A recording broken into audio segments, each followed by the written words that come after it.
ॐ अज्ञानतिमिरान्धस्य ज्ञानाञ्जनशलाकया चक्षुरुन्मिलितं येन तस्मै श्रीगुरुवे नमः। जय श्री कृष्ण चैतन्य प्रभु नित्यानंद, श्री अद्वैत गदाधर श्रीवासादि गौरभक्तवृंद।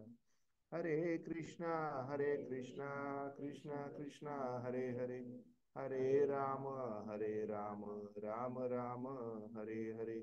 हरे कृष्णा कृष्णा कृष्णा हरे हरे, हरे राम राम राम हरे हरे।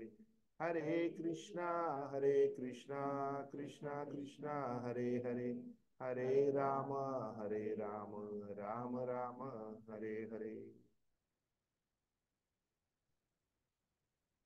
आज काय डिसेंबर, डिसेंबर 30 इयर एंडच्या, हा, last weekend, last month end, last year end, अशा वीकेंडला वॉशिंग्टन मध्ये सर्वत्र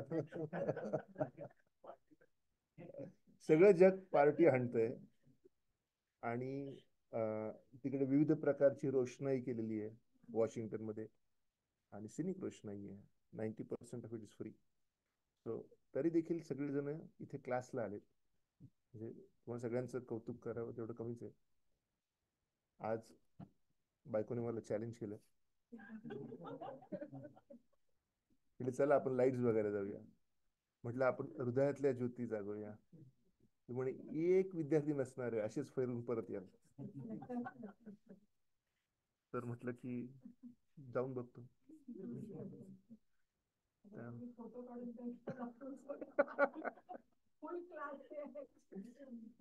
हे असं करूया आपण, सगळे नमस्कार करूया. हा, अनुराधा नमस्कार.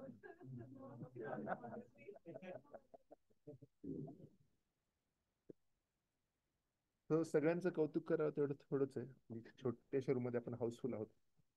तर गोष्ट काय सांगत होतो मी, आतापर्यंत काय कव्हर केलं त्यातलं थोडस रिकॅप करत होतो मी लॅपटॉप सेट करत असताना. तर गोष्ट ही सांगत होतो की समजा आपण गेल्या आठवड्यात, जे नंतर आले त्यांसाठी रिवाइंड करतो. गेल्या आठवड्यात समजा आपली बिलगेट्सच्या घरी गेलो आपण, तो आपला मित्र आहे, आणि भेटलो आपण त्याच्या टीनेजर मुलाला भेटलो. आणि पुढच्या आठवड्यात म्हणजे ह्या आठवड्यामध्ये आपण पोर्टलँडला गेलो, आणि त्याचं, त्या मुलाचं जॅकेट फाटलंय, असं गरीबासारखं दाढी वाढली, आणि तो गॅस स्टेशनवरती गॅस भरतोय, आणि असं त्रस्त अवस्थेत आहे, असं होमलेस सारख्या अवस्थेत आहे. तर काय करू आपण? आपल्याकडे दोन ऑप्शन आहेत. म्हटलं एक ऑप्शन हा आहे की आपण खिशातून पैसे काढून त्याला देऊ, की अरे तुझ्या पप्पांचा मी मित्र आहे, आणि तू वाईट अवस्थेत दिसतोयस, तर मला तुला मदत करायची आहे. दुसरा ऑप्शन हा आहे की त्याला विचारू शकतो की काय झालं, तुझे वडील तर खूप श्रीमंत आहेत, तू काय एवढ्या गरीब अवस्थेत आहे. आणि आपण त्यांचा समेट घडवून देऊ शकतो. त्याला म्हटलं तर त्याच्या घरी नेऊन सोडू शकतो, किंवा बिलगेटला सांगू शकतो की ह्या ह्या गॅस स्टेशनवर लोकेशन टाकू शकतो, तुझं हरवलेलं पोरग इथे, राईट. आता जर का आपण त्याला खिशातले 50-100 डॉलर दिले, मित्राचा मुलगा म्हणून, ती परमनंट हेल्प आहे, की पप्पांशी परत कॉम्प्रोमाइज करून दिला तर ती जास्त चांगली हेल्प आहे?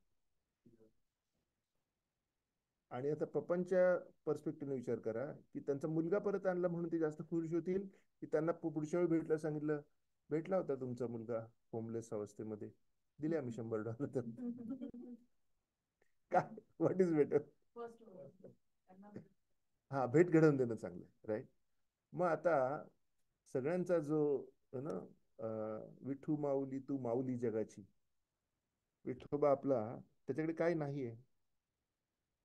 सगळं काही आहे. अनंत कोटी ब्रह्मांड आहेत. स्वर्गापासून ते वैकुंठापासून ते गोलोकापासून ते, जर आपण आध्यात्मिक जगतात गेलो तर तिथे जे दगड आहेत त्याला चिंतामणी म्हणतात. म्हणजे तुमची जी काही इच्छा असेल ते पूर्ण करा. तिथे जे वृक्ष आहेत ते कल्पवृक्ष. तुम्ही त्या झाडाखाली बसलात आणि काही इच्छा व्यक्त केली ते धडाम करून पूर्ण होते. आणि ते संपूर्ण कामधेनू आहेत. ते कामधेनू परत तुमच्या इच्छा पूर्ण करायला तयार आहेत. पण तिथे आत्मे कोणते राहतात देवाच्या घरी? जे देवाच्या प्रेमात असतात. आपल्या घरी कोण थांबतं? जे आपल्याशी प्रेमाने राहतात, राईट. जे प्रेमाने राहत नाहीत ते काय होतं? घटस्फोट होतो. बरोबर आहे. आपणही देवाशी घटस्फोट घेतलेला आहे. तर आपण जर परत देवाशी प्रेम प्रकरण सुरू केलं तर आपण देवाच्या घरी परत जाऊ शकतो. बरोबर आहे. तर हा जो कॉम्प्रोमाइज फॉर्म्युला आहे की देवाशी झालेले गैरसमज दूर करायचे आणि मुलांना देवाच्या घरी परत नेऊन सोडायचं, ही सगळ्यात चांगली चॅरिटी इतर चॅरिटीज पेक्षा. इतर चॅरिटीज मध्ये आपण काय करतो, टेम्पररी मदत करतो. ओ थंडी वाजते, आम्ही तुम्हाला शाली वाटू, जॅकेट्स वाटू, बूट वाटू, राईट, किंवा शाळेतली पुस्तकं वाटू, किंवा जेवण वाटू, किंवा वृद्धाश्रमापासून ते बऱ्याच प्रकारचे शरीराच्या लेवलची मदत भरपूर चालते या जगामध्ये. आणि बरेच लोक म्हणतात तुम्ही इस्कॉनचे लोक काही प्रॅक्टिकल का करत नाही. आता गंमत अशी आहे की तुम्ही समजा टायर शॉप मध्ये गेले आणि म्हटले की आम्हाला चीज केक पाहिजे, मिळेल का? तर इस्कॉन मध्ये आत्म्याच्या लेवलची मदत मिळते. आत्म्याची मदत करता करता शरीराची मदत होऊ शकते, पण शरीराची मदत ही प्राथमिकता नाही आहे. कारण जे मूळ कारण हे की आपले देवाशी बिघडलेले संबंध हे आपल्या सगळ्या दुःखाचं कारण आहे. आपलं देवावरचं जे ओरिजिनल प्रेम आहे, ते प्रेम इतर गोष्टीवर परावर्तित झालेले आहे आता. जसं जे ओरिजिनली देवाचं जे प्रेम आहे, ते प्रेम आता कशावर परावर्तित झालेलं आहे? लॅपटॉप्स, मोबाईल्स, इयरफोन्स, कार्स, है ना, सगळ्या भौतिक गोष्टींवरती ट्रान्सफर झालेले सगळं लक्ष. त्यामुळे त्या भौतिक गोष्टीवरचे लक्ष, एखादा व्यक्ती तुम्हाला दिसलं की त्याला खूप अशा गोष्टी आवडतात, हे समजून घ्या की ऍक्च्युली त्याचं देवावर खूप प्रेम आहे. ते परावर्तित प्रेम आहे. मग ते परावर्तित प्रेम आपण परत आरसा धरतो आणि म्हणतो की खरं प्रेम तुझं इकडे आहे. आणि जेव्हा तो आत्मा परत देवाच्या प्रेमात पडतो, त्यावेळी तो आत्म्याच्या लेवलच्या सुखाची अनुभूती करतो. आणि आपण स्वतः आत्मा आहोत, शरीर नाही आहे. त्यामुळे शरीराच्या लेवलची जी मजा असते, ती कितीही घेतली तर परत आपण भुकेलेच राहतो किंवा तहानलेलेच राहतो. कसं? तर जसं संध्याकाळी झोपी जाताना समजा असं तहान लागली, घुसा घसा सुकलेला आहे, तरी आपण तशी झोपी गेलो कारण उठून पाणी प्यायचा कंटाळा आला. आणि मग मध्यरात्री ब्रह्मप्रभू बघतायत की गणेश तहान लागली. आणि झोपेमध्ये काय होतंय, मला स्वप्नामध्ये मी एका नायगरा फॉलच्या खाली उभा आहे. नायगरा फॉल म्हणा, किंवा वॉशिंग्टन मध्ये कोणता आहे आपला स्नो कॉलमी फॉल्स आहे, आणि इगतपुरीला कोणता आहे, रंधा फॉल्स. तर वॉटरफॉल खाली, पाण्याच्या धबधब्याखाली उभा आहे. आणि असं पाणी पितोय पितोय पितोय, तरी पण ते तहान जायला तयार नाहीये. का? कारण तहान खरी आहे आणि पाणी स्वप्नात आहे. मग अशा वेळी ब्रह्मप्रभू काय म्हणतात की एक ग्लासभर पाणी घेतात माठातून आणि टॅप टॅप उठवतात आणि म्हणतात एवढं पाणी पि रे. हा हा हा. एवढं पाणी पिल्यावर काय होतं? तहान भागते. म्हणजे जर का तहान खरी असेल तर स्वप्नातल्या पाण्याने तहान भागू शकत नाही.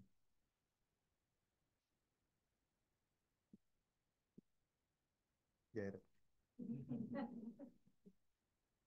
तसं जर शरीराच्या लेवलला तुम्ही जर का आत्म्याची तहान भागवायचा प्रयत्न करता, आपलं देवावरती खरं प्रेम आहे आणि आपण प्रेम करतो इतर वस्तूंवर, आणि एका स्वप्नवत अवस्थेमध्ये आहोत. ज्यावेळी आपण आत्मा स्वतःला शरीर समजतो, ते एक स्वप्नवत अवस्था असते की आपल्याला असं वाटतंय की मी शरीर आहे, पण खरं तसं नाहीये. कसं काय? जेव्हा आपण स्वप्नात जातो, तर एक गोष्ट अशी की एक राजा असतो. तो राजा झोपला की स्वप्नामध्ये फुलपाखरू व्हायचा. आणि that was a real experience. एका फुलावरून दुसऱ्या फुलावर, दुसऱ्या फुलावरून तिसऱ्या फुलावर दिवसभर बागडायचा. आणि परत ते फुलपाखरू झोपलं की त्याचा राजा व्हायचा. मग तर राजा खरा की फुलपाखरू खरं? आपली पण तीच अवस्था आहे, स्वप्नामध्ये काय काय होतं. आणि त्यावेळी ते खरं पण नसतं. म्हणजे भीती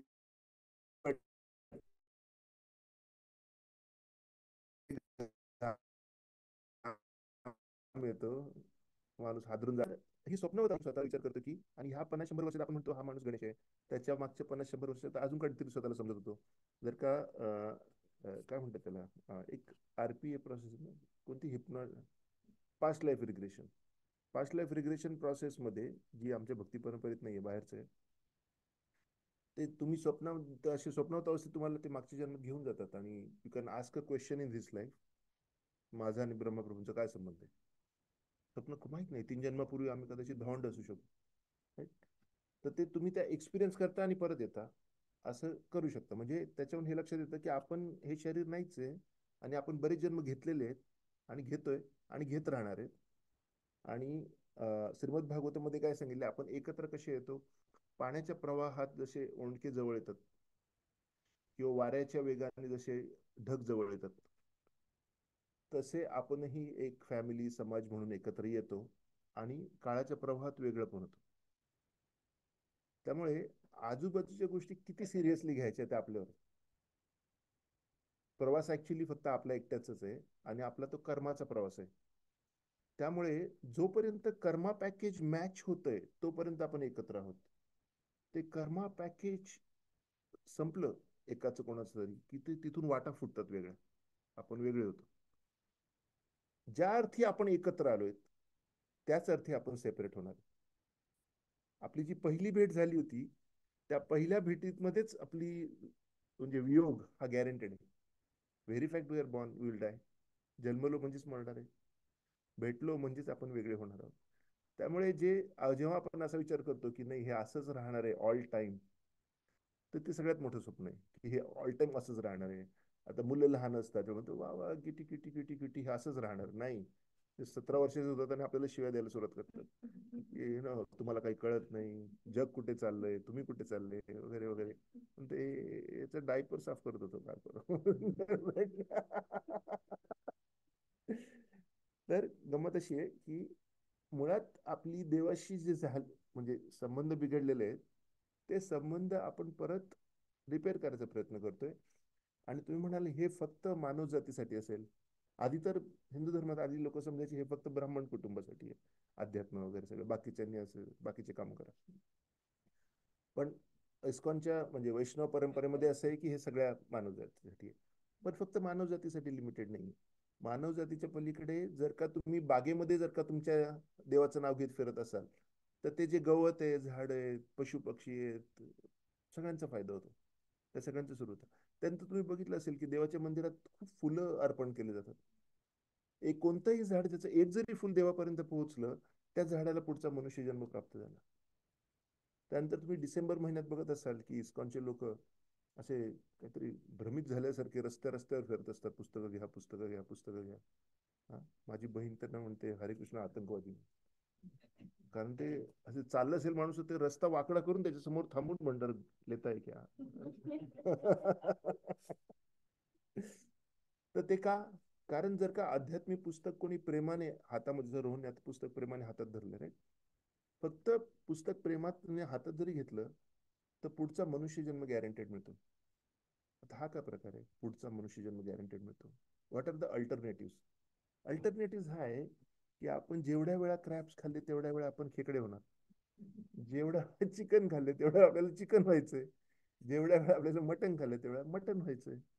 आणि तुम्ही म्हणाल मग बीफ खाल्लं तर काय होणार? ओके, सांगतो ना. मॅकडोनल्ड्स मध्ये जाऊन एक बीफ बर्गर खातो ना आपण, त्याची किंमत सांगतो. राईट. शास्त्रानुसार गायीच्या पाठीवर जेवढे केस असतात, तर जर तिचा एक बर्गर खाल्ला तर तो त्या सगळ्या प्रत्येक केसासाठी एक नरकातलं आयुष्य मिळतं. नाव मॅथमॅटिक्स. गायीच्या अंगावर केस किती? ओके, हरकत नाही. मग मध्यंतरी मी एक न्यूज वाचली की घोड्याचं मीठ इथले लोक खात नाहीत, पण त्यांच्या कुठेतरी सिस्टीममध्ये अडल्ट्रेशन झालं आणि त्यांच्या बीफ बर्गर्स मध्ये घोड्याचं मीठ आलं.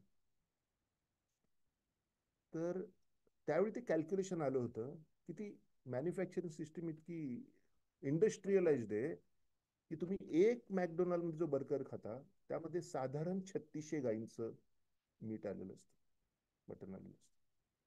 किती? आता मॅथमॅटिक्स करा.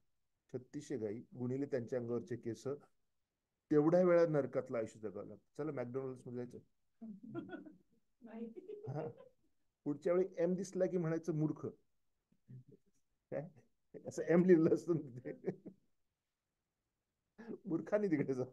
कारण इथून पुढे वाट कुठे निघते, स्क्रिप्चरली खूप डेंजरस आहे. तर मग आता लोक जर धडाधड उड्या मारून इतक्या म्हणजे पुढचं आयुष्य त्यांचं इतकं खराब होणार आहे. मग आता जर का एखाद्या घराला आग लागलेली असेल, पण त्या घरामध्ये जर का लोकांना अजून माहित नाही की ती आग लागलेली आहे, मग इथे एक नियम आहे, लॉ आहे, गुड समॅरिटन लॉ, माहिती असेल, की जरी तुम्हाला त्यांचा दरवाजा वाजवायला परवानगी नाहीये, जरी तुम्हाला त्यांना डिस्टर्ब करायला परवानगी नाहीये, पण त्यांच्या घराला आग लागली आणि त्यांना माहित नाहीये, तुम्ही जाऊन तो नियम मोडू शकता की तुम्ही मला डिस्टर्ब का केलं का. Higher purpose. हायर पर्पज काय की अरे तुमच्या घराला लागलेली, बाहेर निघा. बरोबर आहे. तसं लोक धडाधड चुकीच्या दिशेने त्यांचं आत्म्याच्या लेवलला पुढचा प्रवास चुकीच्या दिशेने चालू आहे. त्यामुळे ही इमर्जन्सी आहे, ही लोकांना वाचवणं गरजेचं आहे. आणि म्हणून इस्कॉन गुड समॅरिटनला रोडवर जाऊन, ब्रिजवर जाऊन, सगळीकडे जाऊन लोकांना विचारतायत भगवद्गीता लेखा के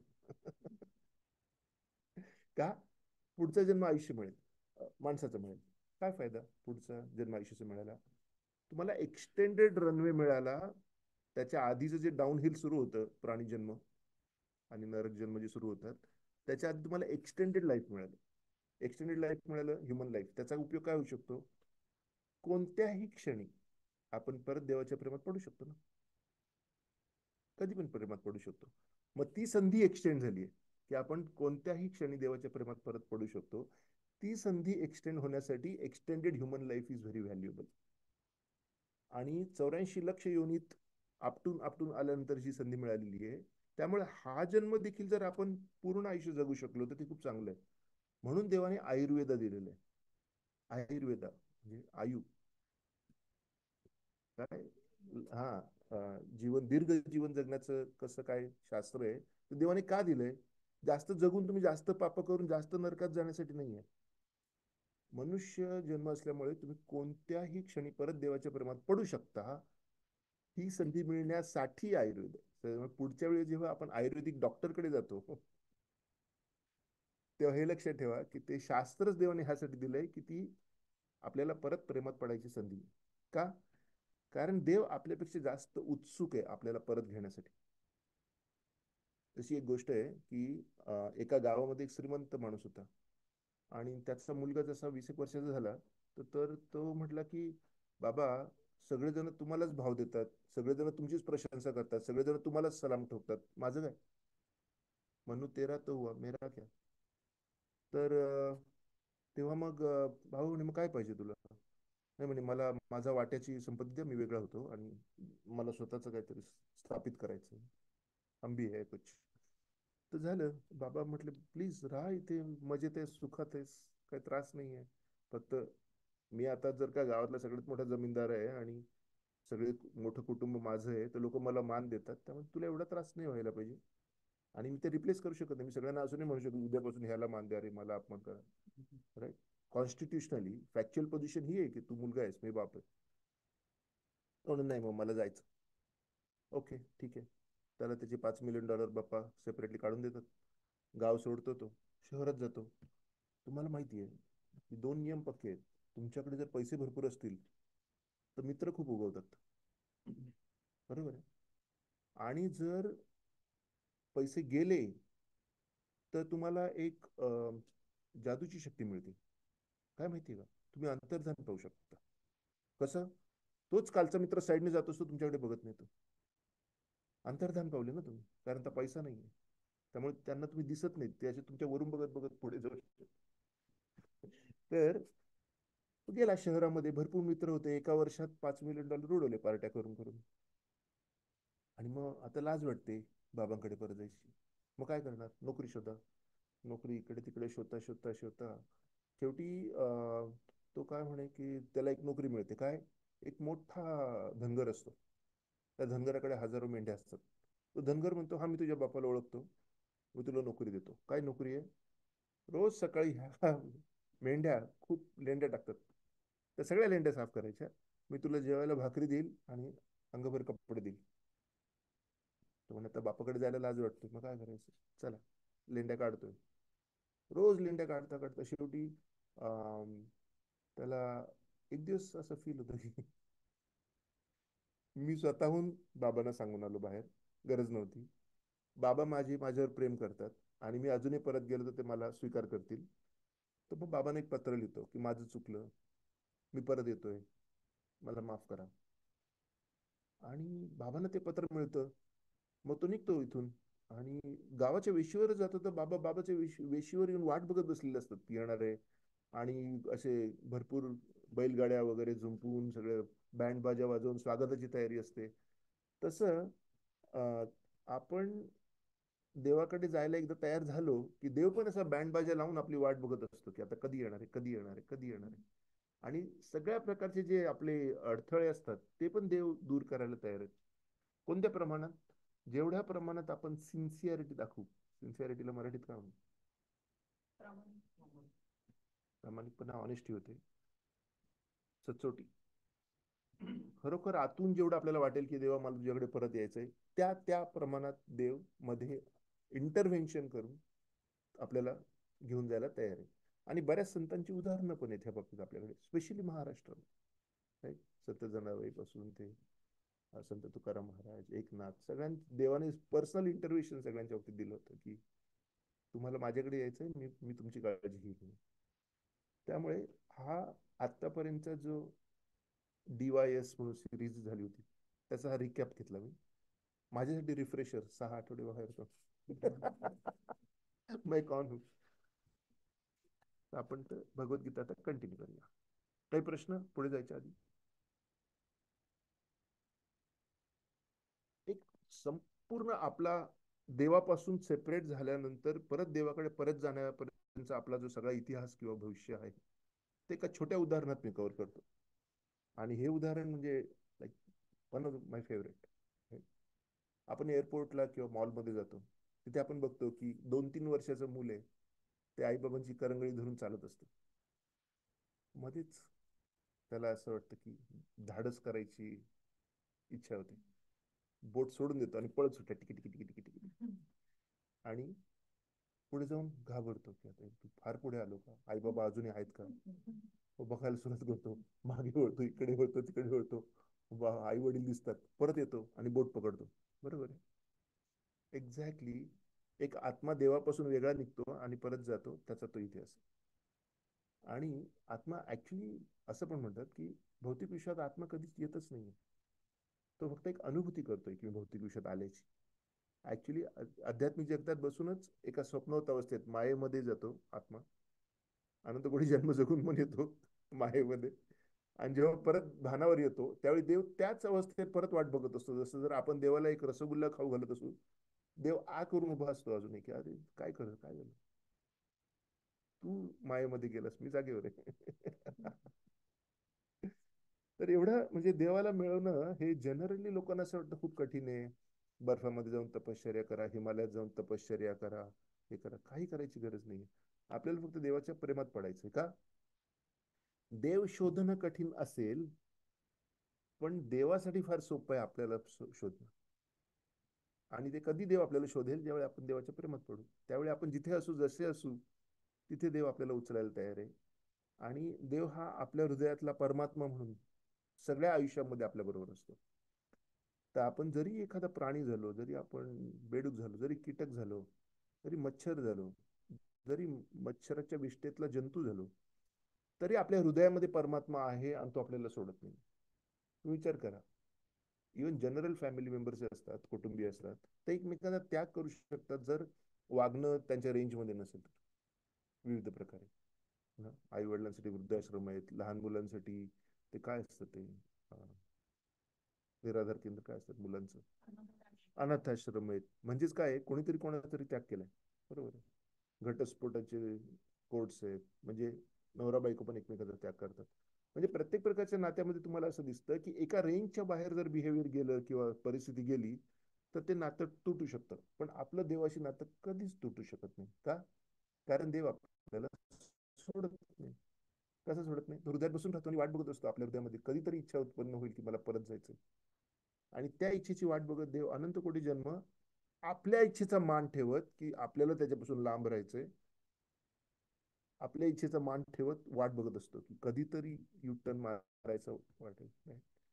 आणि एकदा जर तुम्ही देवाचं नाव घेतलं, एकदा जर तुम्ही राधाकृष्णाच्या मंदिरात आले, बरं तुम्हाला माहितीये का, बऱ्याच जणांना माहितीये, राधा आपल्यासाठी रेकमेंडेशन देते.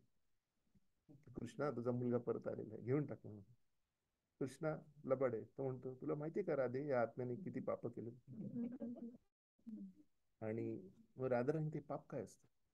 आणि कृष्णा तिला समजून सांगू शकत नाही पाप काय असतं, कारण तिला खरोखरच काही आयडियाच नाही पाप काय असतं. मग कृष्णा आर्ग्युमेंट हारला, त्याला आपल्याला परत घ्यावं लागतं. आणि एकदा आपण कृष्ण भक्ती मनावर घेतली की देव सोडत नाही. त्याचं उदाहरण काय आहे की बालकृष्ण ज्यावेळी वृंदावनात खेळायचा, त्यावेळेला जे वासरं जे आहेत, ते वासरांच्या शेपटीला त्याने जर धरलं तर ते वासरू पळत सुटायचं कधी कधी.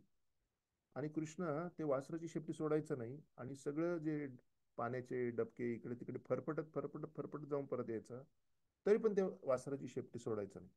राईट? का? कारण आता हे वासरू माझं फ्रेंड आहे. तसं आपण देवाची भक्ती मनावर घेतली, आपण किती पळून जायचा जरी प्रयत्न केला ना, येणं केनं प्रकारेनं देव तुम्हाला परत झलक देत राहील, आठवण देत राहील, जन्मजन्मांतरी परत तुम्हाला परत इस्कॉनच्या मंदिराच्या बाजूला तरी तुमचं कोणतरी नातेवाईक होईल. असं कुठे ना कुठे तुम्हाला देवाचा ऍक्सेस मिळत राहील आणि ऑप्शन मिळत राहील की जसं माझा भाचा, ज्याचं अलीकडेच लग्न झालं, देवात एवढा इंटरेस्ट आहे त्याला, एवढा. आता बायको, तिला अध्यात्मात इंटरेस्ट आहे. तो म्हणे कृष्ण मला सोडायला तयार नाही. आधी मामा पकवत होता, आता बायको पकवत. तो देव तुम्हाला कुठून तरी पकडायला तयार असतो वाटत. आपण रेझ्युम करूया. आतापर्यंत काय बोललो त्याबद्दल काही प्रश्न? हं. आपलं स्वतःच जे आर्किटेक्चर आहे ते कव्हर झालं होतं ना? आपण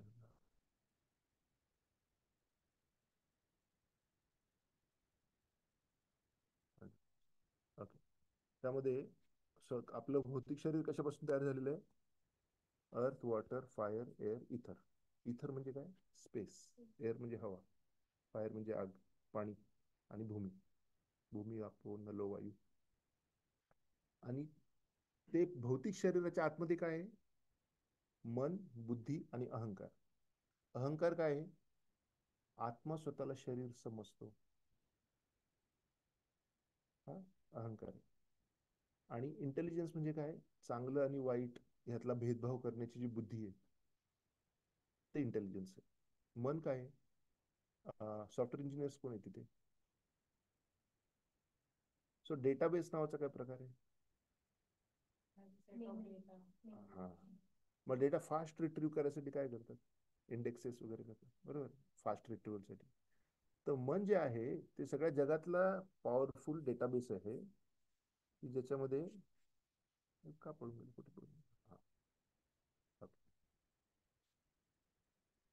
सगळ्या जगातला पॉवरफुल डेटाबेस आहे की त्या डेटाबेसमध्ये दुसरं कोणी पण त्या डॉक्युमेंटची खेळत आहे.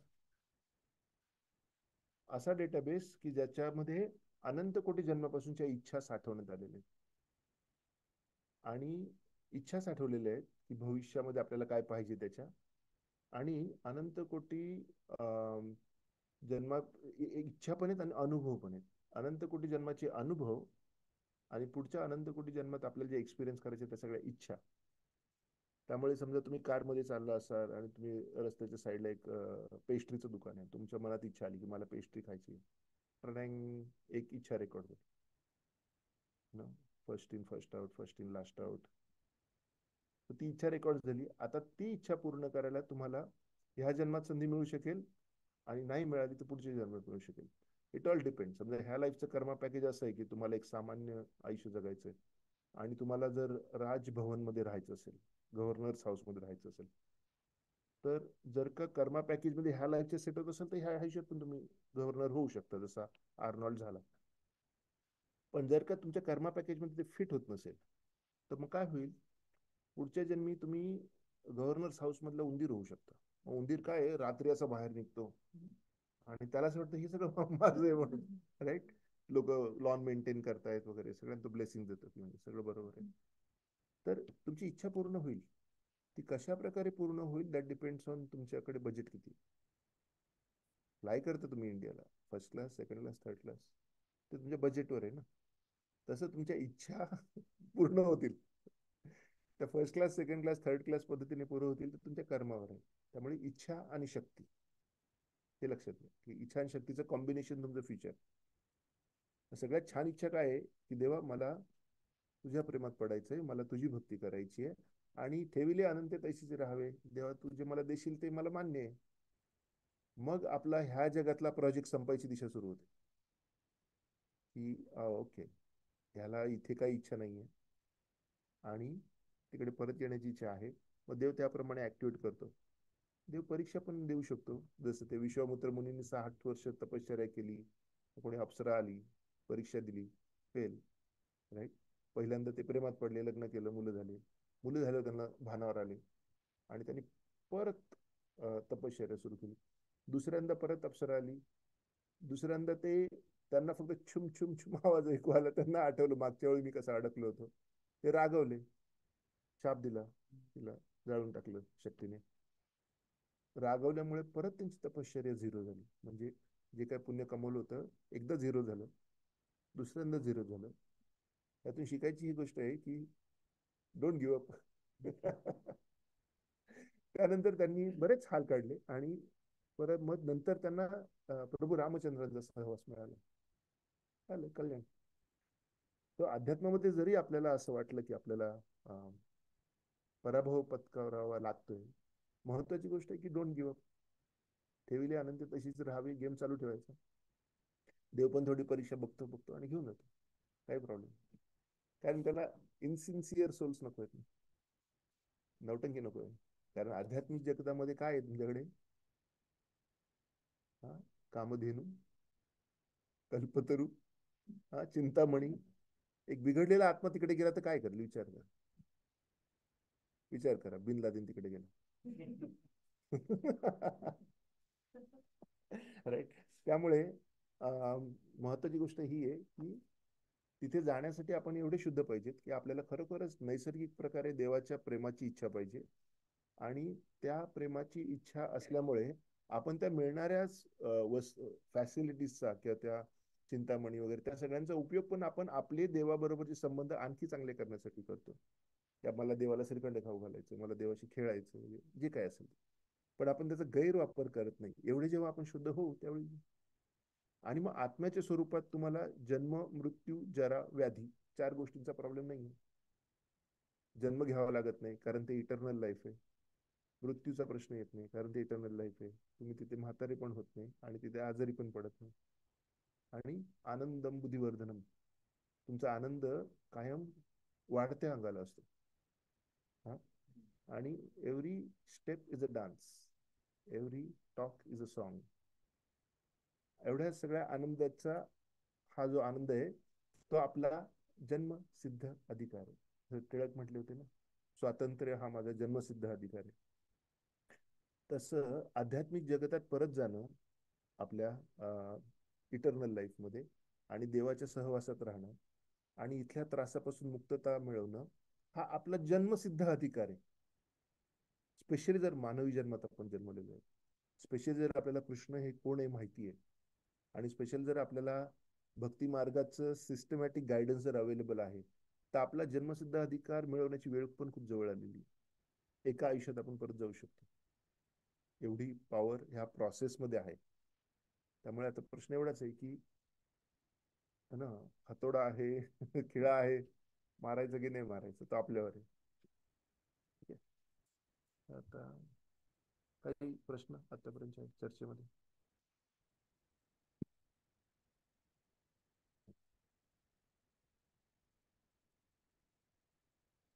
भक्ती म्हणजे काय हे पण कव्हर केलं खरं, बरोबर. मागच्या वेळी थोडस थोडस फॉरवर्ड करतो, तुमच्या लक्षात यायला जर चित्र बघून काय लक्षात आलं. नाही नाही, ओके ठीक आहे, आपण जास्त पुढे चालू. ओके.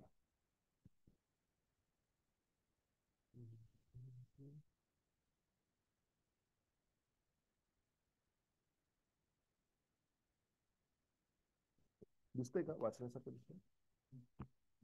मग कोणी व्हॉलेंटियर वाचू इच्छितो? हा बोल. भक्ती म्हणजे काय? शुद्ध चेतनेमध्ये किंवा शुद्ध भावनेमध्ये आपली सर्व कर्म थांबवायची अजिबात गरज नसून उलट त्या कार्याचे शुद्धीकरण करणे आवश्यक आहे आणि अशा विशुद्ध कार्यांनाच भक्ती असे म्हणतात.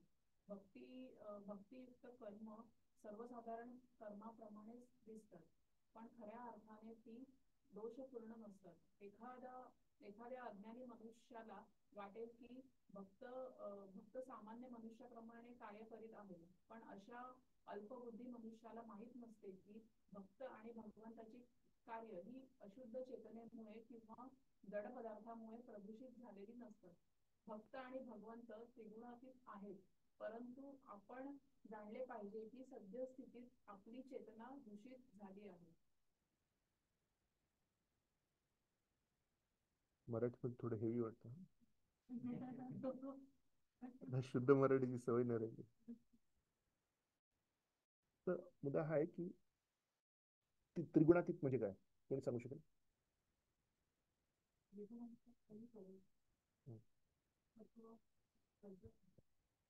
समगुण. तर हे संपूर्ण जग, हे भौतिक विश्व 3 गुणांनी बांधलेले आहे.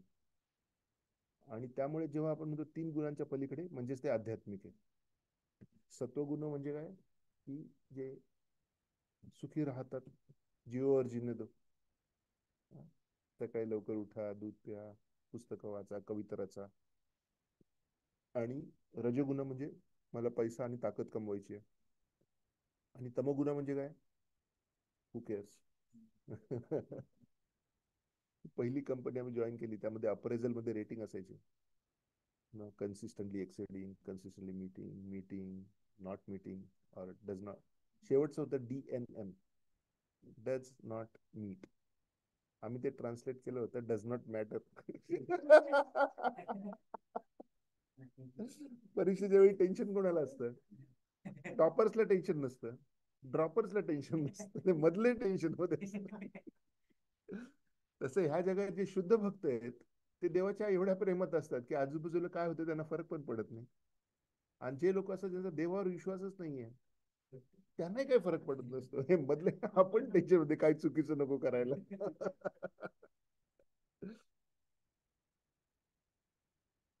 सो हे 9 प्रोसेसेस आहेत भक्तीमध्ये. श्रवणम म्हणजे आपण ऐकतो, बरोबर आहे. कीर्तनम, आपण बोलतो देवाबद्दल. विष्णू स्मरणम, देवाची आठवण काढतो. पादसेवनम, देवाची सेवा करतो. अर्चनम म्हणजे डेटी सर्व्हिस किंवा मूर्तीपूजा आपण म्हणतो. वंदनम, प्रार्थना. दास्यम, एक्झिक्युटिंग ऑर्डर्स. आणि साख्यम, फ्रेंडशिप. आत्मनिवेदनम म्हणजे कम्प्लीट सरेंडर. सो ह्या ज्या 9 प्रोसेसेस आहेत, 9 पद्धती आहेत, विविध ऐतिहासिक पर्सनॅलिटीजनी त्या मार्गे स्वतःचं आयुष्य परिपूर्ण केलेलं आहे. जसं श्रवणम, परीक्षित महाराज. परीक्षित महाराजांनी स्वतःचं आयुष्य कसं परफेक्ट केलं होतं ऐकून. जेव्हा त्यांना Parikshit Maharaj is not ordinary person, आपल्या सगळ्यांना माहित नसेल ते सांगतो थोडक्यात. ते पांडवांचे वंशज आहेत, बरोबर. आणि त्यांना त्यांनी एका जंगलामध्ये गेले होते. राजे जरी वैष्णव राजे जरी असतील, अपेक्षा ही होती, पद्धती ही होती की तुमचे जे क्षत्रिय स्किल्स आहेत त्याची प्रॅक्टिस करण्यासाठी तुम्हाला हंटिंगला जाणं गरजेचं आहे. कारण जर तुम्ही ते तिरंदाजी आणि धाडस आणि जर रक्त बघितलं नाही तुम्ही, तर मग जर खरोखर युद्धाची वेळ आली तर तुम्ही रक्तपात करू शकत नाही. You cannot fight. फक्त बंदूक असल्यामुळे कोणी क्षत्रिय होत नाही. आपले बरेच सैनिक जे वाळवंटी प्रदेशात जातात, परत आल्यावर त्यांना सायकोलॉजिकल रिहॅब द्यावा लागतो, PTSD वगैरे. का? कारण त्यांना रक्तपाताची सवय नसते. त्यामुळे खरा क्षत्रिय तो आहे जो रक्त बघू शकतो, राईट, आणि रक्तपात करू शकतो. तर ते एकदा गेले ह्याच्यामध्ये जंगलामध्ये, आणि जंगलामध्ये त्यांना तहान लागली होती. देवाची इच्छा म्हणू शकतो की एवढी तहान लागली, त्यांनी शम्यक ऋषीच्या आश्रमामध्ये जाऊन पाणी मागितलं. तर ते ऋषी तपश्चर्येत होते, त्यामुळे त्यांनी लक्ष नाही दिलं. राजाला असं वाटलं ते मुद्दाम लक्ष देत नाहीये. त्यांनी एक मेलेला साप त्यांच्या गळ्याभोवती टाकला आणि निघून आले. घरी आल्यावर त्यांना पस्तावा आला की मी असं नव्हतं करायला पाहिजे, सॉरी, मनातल्या मनात सॉरी म्हटले. पण त्याचा मुलगा, शम्यक ऋषीचा मुलगा जो आहे शृंगी, छोटा मुलगा, टीनेजर, तो मित्रांबरोबर नदीच्या पाण्यात खेळत होता. त्याच्यापर्यंत बातमी गेली की माझ्या पप्पांचा असा अपमान झाला. आणि हे कलियुगाचा प्रादुर्भाव म्हणजे प्रादुर्भाव सुरूच होत होता. सो ब्राह्मणांचं नेचर कसं असायला पाहिजे, क्षमाशील, सोडून द्या, राईट. पण त्याला एवढा राग आला, त्याने तिथल्या तिथेच पाणी उचललं आणि शाप दिला की परीक्षित महाराजांना 7 दिवसामध्ये सर्प दंशामुळे मृत्यू येईल. बरोबर आहे. अशा प्रकारे मग परीक्षित महाराजांना ज्यावेळी तो शाप कळला, त्यांच्याकडे एवढे म्हणजे वैदिक टॅलेंट एवढं होतं की ते त्याचं काउंटरॅक्ट करू शकत होते, काही यज्ञ करू शकत होते, जगातल्या सगळ्या सापांना 7 दिवसात मारून टाकू शकत होते, बरंच काही करू शकत होते. पण त्यांनी ती देवाची इच्छा म्हणून स्वीकार केला. त्यांनी फाईट बॅक नाही केला तो शाप. ते म्हणले ठीक आहे, आता माझ्याकडे 7 दिवस आहेत. तर मग त्यांनी जगातल्या सगळे टॅलेंटेड लोकांना, स्पिरिच्युअल टॅलेंट सगळे एकत्र बोलवलं आणि चर्चा केली की माझ्याकडे फक्त 7 दिवस आहेत, मी काय करायला पाहिजे. आणि कन्क्लुजन हे आलं की श्रीमद भागवतमचं श्रवण करायला पाहिजे. आणि सुखदेव गोस्वामींनी मग 7 दिवस आणि 7 रात्र, राईट, गंगे किनारी असं म्हणतात, कंटिन्युअसली श्रीमद भागवतमचं प्रवचन दिलं. आणि 7व्या दिवशी येऊन तो तक्षक नावाचा जो साप होता त्याने त्यांचा दंश केला. तर फक्त श्रीमद भागवतम ऐकल्यामुळे त्यांना मुक्ती मिळाली. एवढं सोपं आहे आपलं अध्यात्म की नुसतं फक्त तुम्ही ऐकलं तरी पण तुमचा मार्ग ओपन होतो. कीर्तनम, सुखदेव गोस्वामी ज्यांनी श्रीमद भागवतम सांगितलं, त्यांनी सांगितल्यामुळे त्यांचं परफेक्शन. विष्णू स्मरणम, भक्त प्रल्हाद त्याचे जे पप्पा आहे हिरण्यकशिपू, हिरण्यकशिपू हे ऍक्च्युली ओरिजिनली जय विजय मधले आहेत. बरोबर. जय विजय हे देवाचे द्वारपाल आहेत. आणि जेव्हा त्यांना शाप मिळाला की भौतिक विश्वात यावं लागेल, तेव्हा त्यांनी स्वीकार केला की आम्हाला 6 जन्म भक्ताचे मिळण्यापेक्षा 3 जन्म, सॉरी, किती, 6 जन्म भक्तांचे मिळण्यापेक्षा आम्हाला 3 जन्म राक्षसाचे मिळू दे, आम्ही परत येतो. त्यातला एक जन्म होता हिरण्यकश्यपू. आता ते देवाचेच अंगरक्षक, देवाचीच इच्छा, त्यामुळे त्यांच्याकडे योगिक पॉवर जबरदस्त होती. त्यांनी हिरण्यकश्यपूने जबरदस्त तपश्चर्या केली, ब्रह्माकडून आशीर्वाद घेतला आणि मग एवढा विध्वंस सुरू केला, सगळे देव वगैरे घाबरायचे त्याला. आणि त्याने काय केलं की कारण त्याचा जो भाऊ होता जय विजय मला दुसरा हिरण्याक्ष, हिरण्याक्षाचं वराह देवाने नाश केल्यामुळे त्याने विष्णूची वैर पत्करली. आणि विष्णूची वैर पत्करलं आणि त्याने सगळ्या राज्यामध्ये सगळ्यांना काय सांगितलं, देवाचं नाव घ्यायचं नाही, विष्णू देव नाहीये, तुम्ही माझं नाव घ्या. आणि नारद मुनी सकट सगळे संत त्या काळामध्ये हिरण्यकश्यपूची जय करायचे. Right? तर आजही तुम्ही बघाल तर काही जमातींना देवाच्या नावाने खूप त्रास होतो. हिरण्यकश्यपूचे वंश आहेत, त्यांना देव, देवाची मूर्ती, देवाची पूजा, ते बघितलं की त्यांचं रक्त सळसळतं. तर ह्या हिरण्यकश्यपू त्याचा मुलगाच प्रल्हाद. आणि प्रल्हाद काय झालं की हिरण्यकश्यपू ज्यावेळी तपश्चर्या करत होता त्यावेळी त्याची बायको कयादू, ती कयादू प्रेग्नंट होती, गर्भवती होती. आणि सगळ्या देवांनी काय विचार केला, हा एवढा हिरण्यकश्यपू एवढा त्रास देतो, त्याचा मुलगा किती त्रास देईल, तर त्याला पैदा झालेच त्याला आपण फास्ट फॉरवर्ड करून टाकूया. तर त्यांनी तिलाच अटक केली. नारद मुनींनी इंटरव्हेन केलं, म्हणे तिचा मुलगा भक्त होणार आहे, तुम्ही तिला अटक पण करू नका आणि त्याच्या मुलालाही त्रास देऊ नका. आता नारद मुनींचं तर देव ऐकतात, त्यांनी सोडून दिलं. मग कयादू येऊन नारद मुनींच्या आश्रमात राहिली आणि नारद मुनींच्या आश्रमामध्ये तिने अध्यात्माचे श्रवण केलं, त्याचा फायदा प्रल्हादला मिळाला. मग तर जेव्हा मग प्रल्हाद लहानपणीपासूनच देवाचा अत्यंत स्ट्रॉंग भक्त, राईट, कशानेच बिमोड होणार नाही. आणि ते 5 एक वर्षाचा झाला त्याला ते शाळेत टाकलं. त्याचे राक्षस टीचर्स होते, ते टीचर शिकवायचे की राजकारण कसं करायचं, पॉवर पॉलिटिक्स कसं खेळायचं, खोटं कसं बोलायचं, आर्थिक घोटाळे कसे करायचे, म्हणजे जे सगळं काही काँग्रेस करत होते. हे माझं वैयक्तिक मत आहे. हे संघटनेतर्फे काही बोलत नाही. तर तर 5 एक वर्ष त्यांनी मग विचारलं, आता माझा मुलगा कसं शिकवून तयार केलं की नाही, तर राक्षसी प्रवृत्ती तयार केली की नाही, राईट. तर त्यांनी सांगितलं, बाबांकडे परत आणलं. बाबा विचारतायत काय शिकायला मिळालं शाळेत. म्हणजे शाळेमध्ये हेच शिकायला मिळालं की सगळ्यांनी देवाचं नाव घ्यायला पाहिजे आणि देवाची भक्ती करायला पाहिजे आणि विष्णूच देव आहे. हिरण्यकश्यपू त्याच्याकडे एवढी पॉवर होती की देवता त्याला घाबरायचे. त्याचं नाव हिरण्यकशिपू. हिरण्य म्हणजे सोनं आणि कशिपू म्हणजे खूप स्मूथ म्हणजे मऊ. आपल्याला ते गाद्या मिळतात ना आजकाल, स्मूथ लेवल चेंज करू शकतो वगैरे. तर त्याला म्हणजे जसं स्मूथ पाहिजे तसं. आणि त्याला जर सीझन चेंज करावं असं वाटलं, आता त्याला वाटलं त्याला पाण्यात खेळायला जायचं आणि उष्णता हवी आहे, तर तो निसर्गाला सांगू शकायचं, निसर्ग राजाला, इंद्राला वगैरे, की मला आता टेम्परेचर वाढव, मला खेळायला जायचं पाण्यामध्ये, मला थंडी पाहिजे, मला स्नो पाहिजे. तो सीझन कंट्रोल करू शकायचा. आणि त्याने जर एक भुवई जर उचलली तर देवता थरथर कापायचे. अशा अवस्थेमध्ये त्याचं स्वतःच 5 वर्ष नारद मुनी सकट सगळेजण म्हणतात हिरण्यकश्यपू की जय, आणि पोरगा काय म्हणतोय, विष्णू की जय. राईट. मग त्याने त्यामुळे प्रल्हादला नीट करण्यासाठी खूप प्रकारची यातना दिल्या. तरी पण प्रल्हाद महाराजांनी काय केलं, देवाचं नाव घ्यायचं सोडलं नाही आणि घाबरले पण नाही. आणि एकदा तर हिरण्यकश्यपूचे ते सैनिक असतात ते धावत धावत आले की तुमचा मुलगा 56 भोग खातोय आणि आम्ही दिलेलं नाही, उद्या आमच्यावर नाव घेऊ नका.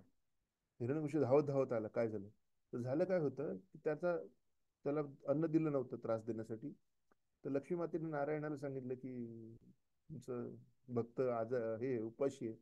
त्यांनी 56 भोग पाठवले. आता हिरण्यकशिपू रागाने येऊन तुरुंगाच्या त्या सेलमध्ये विचारतोय प्रल्हादला की तुला कोणी दिलं हे खायला. तर प्रल्हाद म्हणे, बाबा तुम्ही एवढं आश्चर्य का तुम्हाला वाटतं, जेव्हा बाळ पैदा होतं त्यावेळी आईच्या स्तनामध्ये दूध कोण देतं, त्याच वेळेला नेमकं, त्याच्या आधी पण नाही आणि नंतर पण नाही. मग तेव्हा जर तुम्हाला दूध मिळाल्यावर आश्चर्य मिळालं नव्हतं, आश्चर्य वाटलं नव्हतं, तर मग आता एवढं आश्चर्य का वाटतंय, तोच मला देतोय. जो बाळाला दूध देतो तोच मला 56 भोग देतोय, तुम्हाला एवढं आश्चर्य का वाटतं. अशा प्रकारे ते पप्पांना तो प्रीच करत राहिला की आणि पप्पा त्याला त्रास देत राहिले. तर ते प्रल्हाद महाराज फक्त विष्णूचं स्मरण केल्यामुळे त्यांचं लाईफ परफेक्ट झालं. पादसेवनम, जे देवाचे पाय, कोण, लक्ष्मी माता. लक्ष्मी माता देवाच्या पायांचं सेवा करत असते. आता मग इथे जेव्हा आध्यात्मिक जगतात ती खूप स्थिर असते देवाच्या पायाजवळ, बरोबर, देवाची शक्ती. इथे काय असतं मग, इथे का कोणत्याच श्रीमंत माणसाला अशी गॅरंटी वाटत नाही की मी उद्या पण श्रीमंत असेल म्हणून. असं कधी मार्केट डाऊन जाईल, कधी युद्ध सुरू होतील, कधी चोर येतील, असं करत करत सगळ्यांना भीती वाटत असते की आपले पैसे, एक तर आधी पैसे आणण्याची चिंता, आणले तर ठेवायची चिंता, राईट. आणि अति जास्त पैसा जर झाला, हा म्हणजे तुम्हाला तुमच्या फॅमिली मेंबर्स पासून भीती वाटायला लागते, जास्त पैसा झाला तर, राईट. तर कारण भौतिक विश्वात ती चंचल आहे. चंचला काय, कारण नारायण मिसिंग आहे घरामध्ये. प्रत्येकाला फक्त लक्ष्मी पाहिजे, नारायण नको आहे. हा, रावणाला पण फक्त सीता पाहिजे होती, राम पाहिजे होता नाही. तर आपल्याला फक्त जर पैशात इंटरेस्ट असेल आणि देवात इंटरेस्ट नसेल तर आपण कोणाच्या पार्टीमध्ये, रावणाच्या पार्टीमध्ये. आणि आपण जर का फंड रेझिंग करून किंवा पैसे कमवून जर का देवाला पैसे आणून देत असू, देवाची शक्ती आहे ती, पण देवाकडे परत जर आणून देत असेल, कारण लक्ष्मीची जागा कुठे आहे, देवाच्या पायाशी सेवा करायची आहे. तर आपण जर का देवाच्या सेवेमध्ये जर का आपण दान देत असू, तर आपण कोणाच्या पार्टीमध्ये, हनुमानाच्या पार्टीमध्ये. कारण हनुमान सीतेला घेऊन येण्याला उत्सुक होता, कशासाठी, रामाच्या आनंदासाठी. रावण सीतेला घेऊन जायला उत्सुक होता, कशासाठी, स्वतःच्या आनंदासाठी. त्यामुळे आपण रावणाच्या पार्टीत आहोत की आपण हनुमानाच्या पार्टीत आहोत, ते कशावर अवलंबून आहे, आपण किती पैसे कमवतो आणि किती पैसे दान करतो. आपण मंदिरात येऊन देवाला म्हणतो देवा मला पैसे दे, की आपण मंदिरामध्ये येऊन देवाला म्हणतो की देवा मी काय करू शकतो तुझ्या. तर डिसेंबरचा महिना चालू आहे, भगवद्गीतेसाठी फंड रेजिंग चालू आहे. माझी विनंती अशी आहे की प्रत्येकाने कमीत कमी एक बॉक्स घ्या भगवद्गीतेचा, मराठी घ्या, इंग्लिश घ्या, आणि जवळ ठेवा वर्षभर. आणि जेव्हा जेव्हा तुम्हाला योग्य व्यक्ती दिसेल तेव्हा तेव्हा त्यांना ती गिफ्ट द्या. असाल तर द्याल ना. आणि सध्या डिस्काउंट चालू आहे.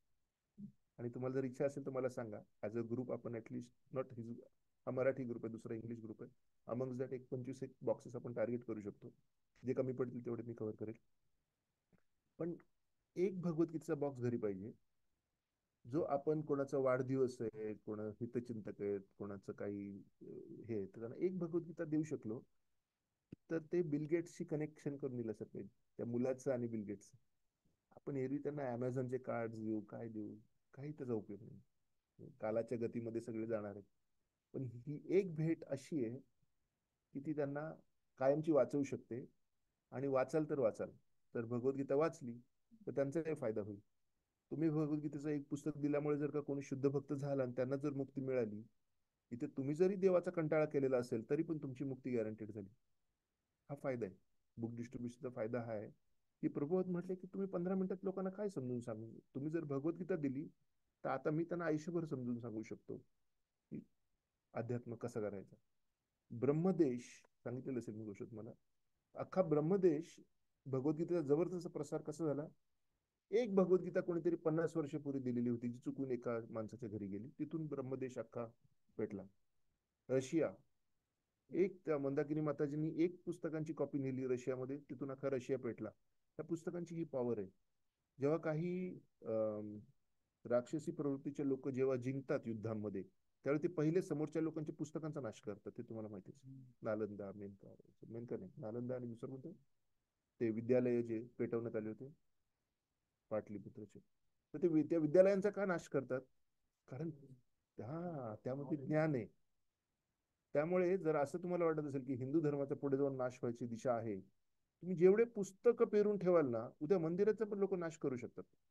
पुस्तकांचा नाश करू शकत नाही, कारण ते कुठेतरी लपून असतात, कोणालाच माहित नसतं, आणि कुठून हे परत उगवतं. आणि आपल्या डोळ्यासमोरची गोष्ट आहे की अख्खा रशिया परत पेटला, ब्राझील, सगळ्या देशांमध्ये परत भगवद्गीता उगवते. म्हणजे एक एक भगवद्गीता आपण जी वाटतो ना, ती हू नोज परत कशी ती आपल्यालाच मिळू शकते पुढच्या जन्मी. त्यामुळे अं, प्रल्हाद महाराजाला लक्ष्मी झाली. महाराज पृथू म्हणजे अं, वेदिक राजे जे होते जुन्या काळातले, ते संत देखील होते. त्यामुळे ते राजर्षी महर्षी असा जो प्रकार आपण जे ऐकतो, ते राजे पण होते आणि संत पण होते, आणि ते सगळ्या जगाचे राजे होते. ऋतू महाराजांनी ज्यावेळी टेक ओव्हर केला त्यांचा प्रोग्राम, किंगडम टेक ओव्हर केलं, पहिले ते भूमिदेवीकडे गेले, तिच्या मागे लागले, म्हटले माझ्या राज्यात दुष्काळ नाही पडला पाहिजे, माझ्या राज्यात सगळा सुकाळ पाहिजे. का? कारण मी आय विल मेक शुअर की सगळं वैदिक धर्मानुसार मी चालवतोय. त्यामुळे माझ्या लोकांना त्रास झाला नाही पाहिजे. त्यामुळे जे आपल्याला जे नैसर्गिक आपत्ती ज्या चालू असतात त्याचं कारण काय असतं, की आपण ज्या चुका करत असतो, म्हणजे वैदिक धर्मापासून जेवढं आपलं डेव्हिएशन असतं, त्या डेव्हिएशनच्या प्रमाणात निसर्गाचा प्रकोप आपल्याला सहन करावा लागतो. आणि जर का वैदिक धर्माचं नीट पालन केलं, तर हे पृथू महाराजांच्या उदाहरणावरून आपल्याला कळतं. तर ते डेटी वर्शिपसाठी फेमस आहे. त्यानंतर वंदनम, प्रार्थना. अक्रूरा, अक्रूरा हा होता कृष्णाचा सारथी. आणि हनुमानजी, दास्यम, दास्य म्हणजे एक सेवा.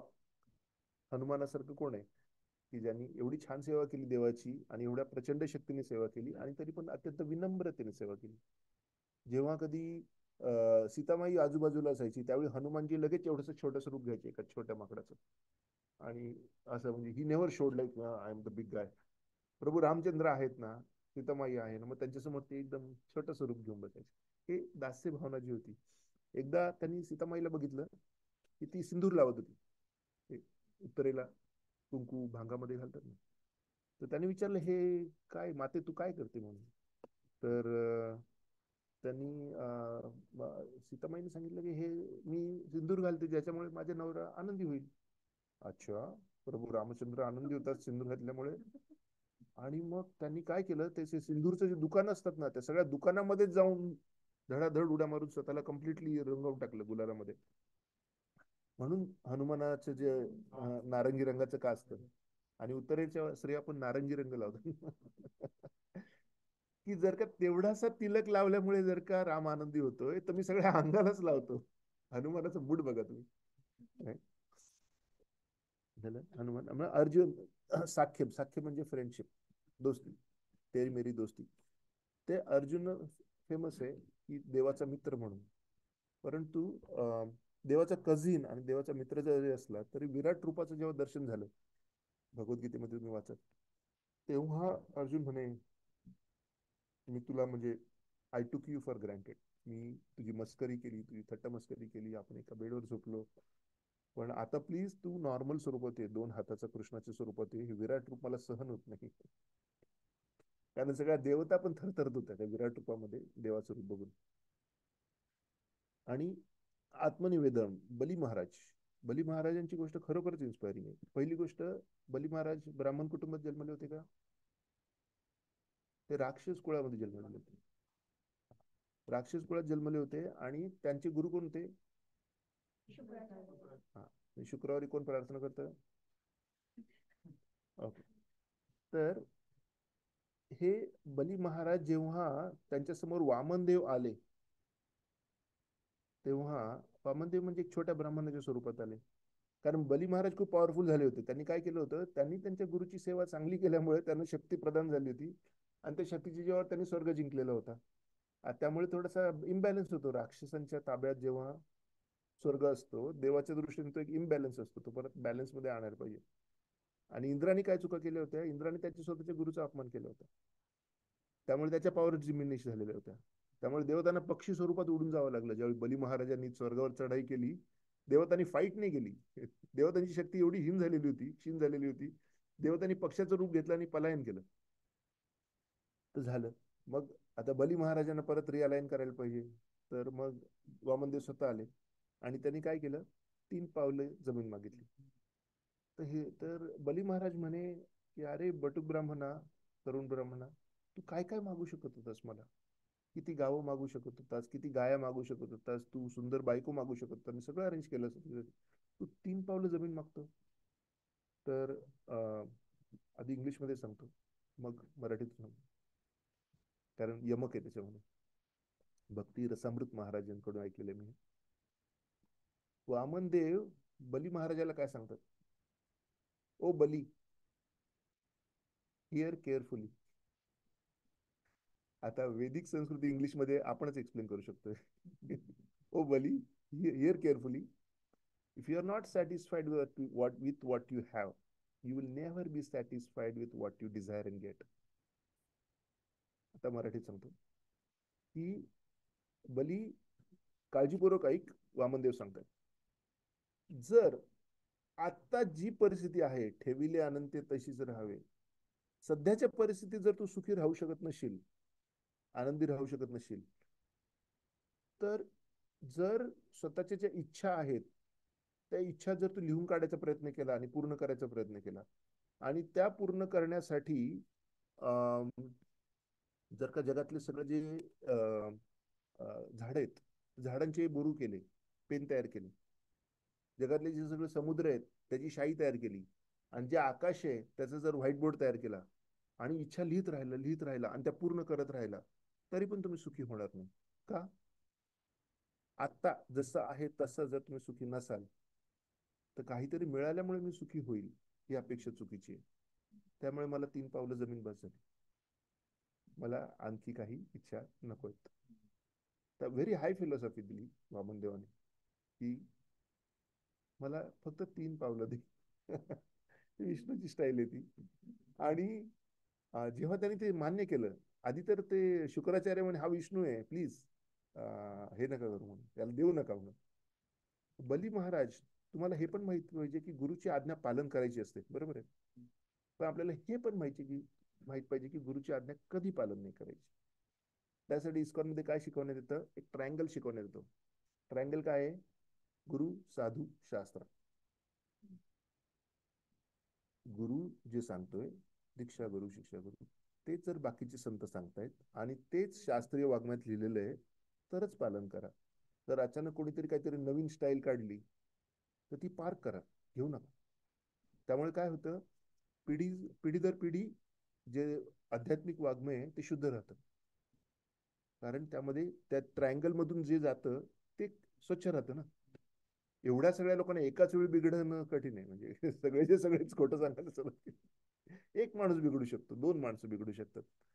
तर गुरु, साधू, शास्त्र ह्यांच्यामध्ये फिल्टर करून तुम्ही वापरा, म्हणजे तुम्हाला सेफ राहाल तुम्ही. तर ते बली महाराजांनी जेव्हा ते 3 पावलं दिले शुक्राचार्यांचं न ऐकता, तेव्हा शुक्राचार्यांनी त्यांना शाप दिला, तुझा नाश होईल म्हणून. तू माझं ऐकत नाही, मी गुरु आहे, मी सांगतोय तू ऐकत नाही. आणि त्याचं ते झारीतले शुक्राचार्य व्हायचं, त्याचा डोळा पण फोडला. तर मग हा, त्या शुक्राचार्यांनी शाप दिल्यामुळे पण देखील. आणि मग झाले वामनदेव एक्सपांड पावले, म्हणजे प्रसरण पावले. त्यांनी 2 पावलामध्ये सगळं जग व्यापलं. आणि बलीला विचारलं, तिसरं पाऊल कुठे ठेवू? बली महाराज म्हणे, माझ्या डोक्यावर ठेवा. आणि त्याच्यावरती त्यांनी पाय ठेवला आणि त्याला पाताळामध्ये पाठवलं. इथपर्यंत सगळ्यांना माहिती आहे. त्यामुळे बऱ्याच जमातींचे लोक असे म्हणतात, तुमचा देव किती वाईट आहे, की तो राक्षस जमातीत आहे. तुम्ही हलक्या जमातीच्या लोकांना त्रास देताय बघा. की त्याने तुमची भक्ती केली, त्याने तुम्हाला शरण पावलं, त्याने तुम्हाला दान दिलं, आणि तुम्ही त्या रेसिप्रोकेट कसं केलं, त्याच्याशी तुम्ही कसा परस्पर संबंध कसा ठेवला, त्याला त्याच्या डोक्यावर पाय ठेवून तुम्ही त्याला पाताळात पाठवून दिला. इथपर्यंत सगळ्यांना माहिती आहे. त्याच्या पुढचं, पाताळामध्ये बली महाराजांसाठी जी व्यवस्था केली होती, ती स्वर्गापेक्षा भारीतली होती. त्यांचं राज्य जे इडापिडा जाऊ बळीचं राज्य होतं. त्यांचं राज्य जे होतं ते स्वर्गाहीपेक्षा अत्यंत म्हणजे सुखसोयीने युक्त होतं, पहिली गोष्ट. दुसरी गोष्ट, बली महाराजावर कोणी अटॅक करायला नको म्हणून देवाने द्वारपालच रोल घेतला. आणि त्यांच्या लोकांचं रक्षण देव स्वतः द्वारपालासारखं उभा राहून करतोय. तर विचार करा, आपल्याला जर का समाविष्ट मेयरशी अपॉइंटमेंट पाहिजे असेल, प्रोसेस आहे. गव्हर्नरशी पाहिजे असेल, अजून कॉम्प्लेक्स प्रोसेस आहे. रेसिडेंट पाहिजे असेल, अजून कॉम्प्लेक्स प्रोसेस आहे. पण आपला जर बाहेर वॉचमन उभा असेल, त्याच्याशी भेटायला काय प्रोसेस आहे? ऍट विल ना, कधी पण जाऊन भेटू शकतो. तसं बली महाराजांना देवाचा ऍक्सेस ऑल टाइम आहे. ते कधी जाऊन देवाला भेटू शकतात. आणि त्यांची प्रार्थना आहे श्रीमद भागवतामध्ये, अरे अरे इंद्रा, तुला इंद्रपद मिळालं परत, पण मी तुझ्यापेक्षा जास्त सुखी आहे. का? देव माझ्या ऍक्सेस मध्ये. स्वर्गामध्ये जेव्हा यज्ञ पूर्ण होतो, त्यावेळी कधीतरी विष्णू भगवान येतात आणि काय म्हणतात त्याला, दर्शन देतात. कधी नाही देत. बऱ्याच वेळा तर विष्णू ते म्हणजे देवाचं डायरेक्ट ऍक्सेस त्यांना नसतो. पण इथे पाताळामध्ये बली महाराजांकडे कायम देवाचा ऍक्सेस आहे. आणि पुढच्या युगामध्ये पुढचा इंद्र कोण आहे? प्रमोशनच्या लिस्टमध्ये कोण? बली महाराज.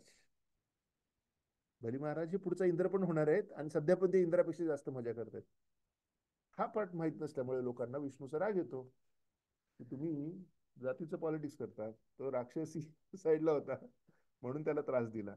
तर देवाची ती पद्धती आहे. एकतर देव देवाच्या पद्धतीने कामं करतो, आपण त्याला जस्ट मान्य करायला पाहिजे. पण त्याही पलीकडे देवाचं प्रेम पण दिसून येतं, की देव स्वतः त्याचा द्वारपाल व्हायला तयार आहे. अजून काय पाहिजे? कोणाचा आपण द्वारपाल व्हायला तयार होऊ का? एवढं सोपं आहे का? नाही. पण देव तयार आहे. कोणाचा सारथी व्हायला तयार आहे, कोणाचा द्वारपाल व्हायला तयार आहे. म्हणजे देवाला स्वतःचा असा काही इगो नाहीये. जेव्हा जय विजय थांबवतात 4 कुमारांना, एंट्री ब्लॉक करतात, आणि ते 4 कुमार त्यांना शाप देऊ इच्छितात, शाप देतात. त्यावेळी देव येऊन काय म्हणतो, अरे माझ्या भक्तांपासूनच माझी ग्लोरी आहे म्हणे. माझे भक्त नसतील तर मला तरी कोण प्रशंसा कोण करतंय? तर प्लीज कॉम्प्रोमाइज करा आणि त्यांना टोन डाऊन करा तुमचा शाप. तर देव कधी पण त्याच्या भक्तांच्या रेसिप्रोकेशन मध्ये काहीही करायला तयार असतो. ही देवाची महानता आहे. पॉज घेतो. काही प्रश्न?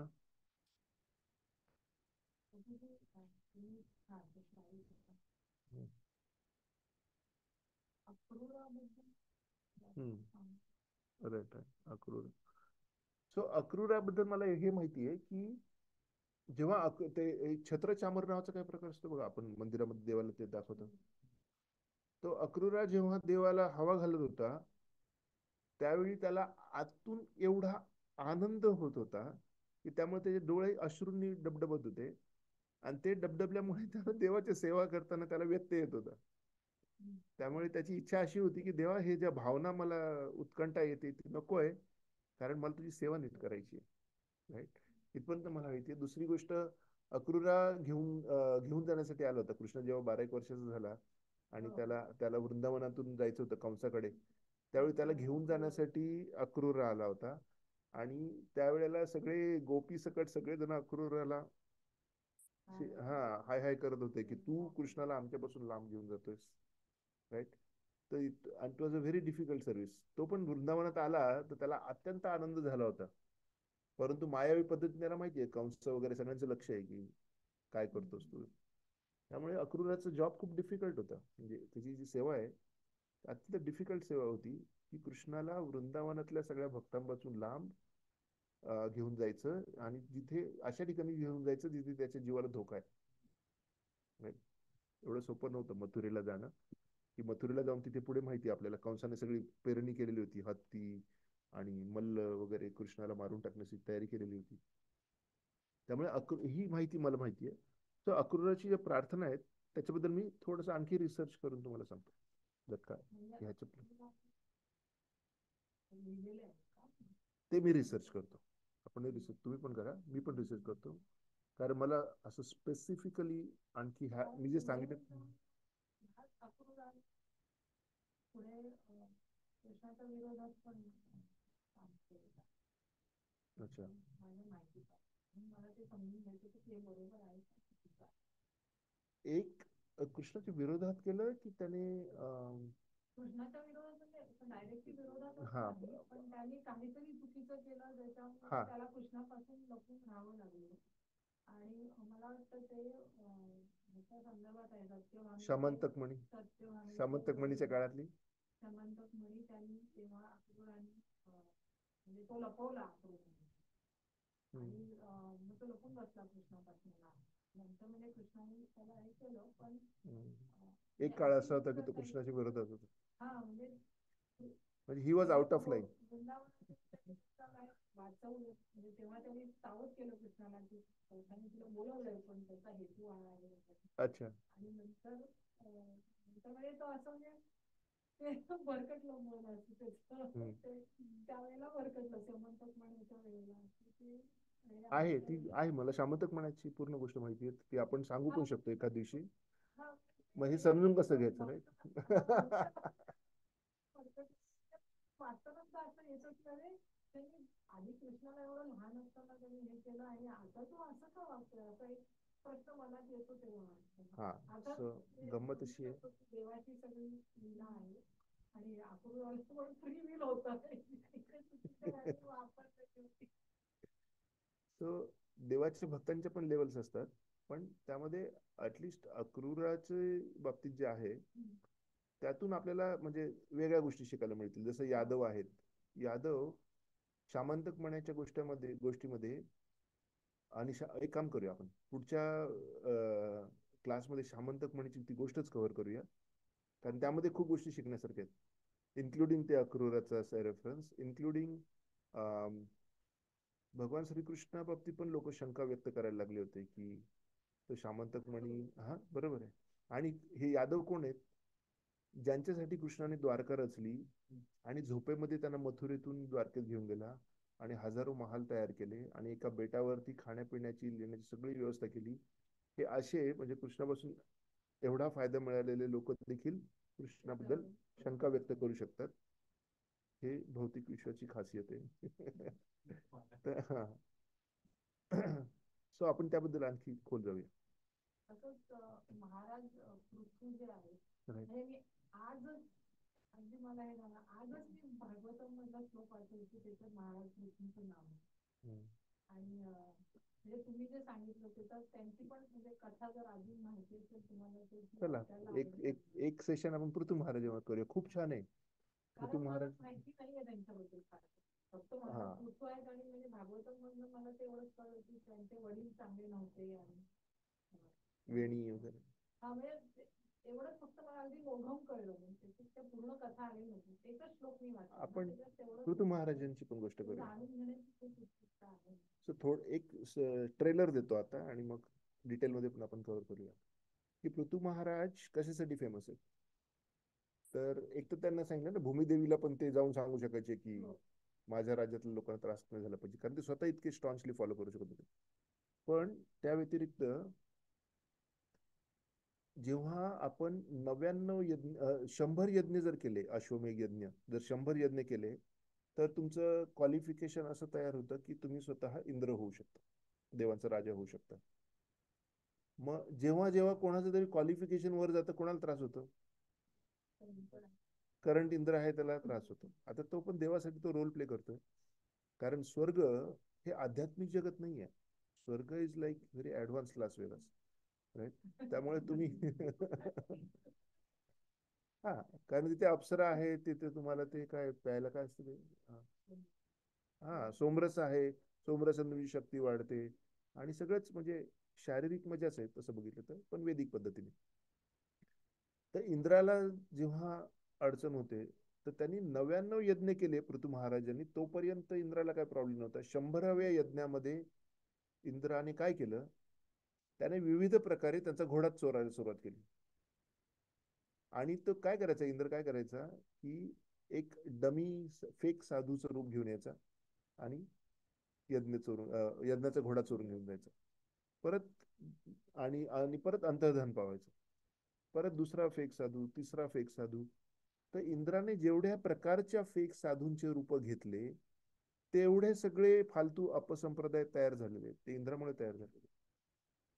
काही लोक बिन कपड्यांचे फिरतात, काही लोक असं, काही लोक तसं. काय अध्यात्म खरं नाही येतं. तर इंद्राने पासून ते सुरू झालेले आहेत. आणि मग शेवटी पृथू महाराजाचा मुलगा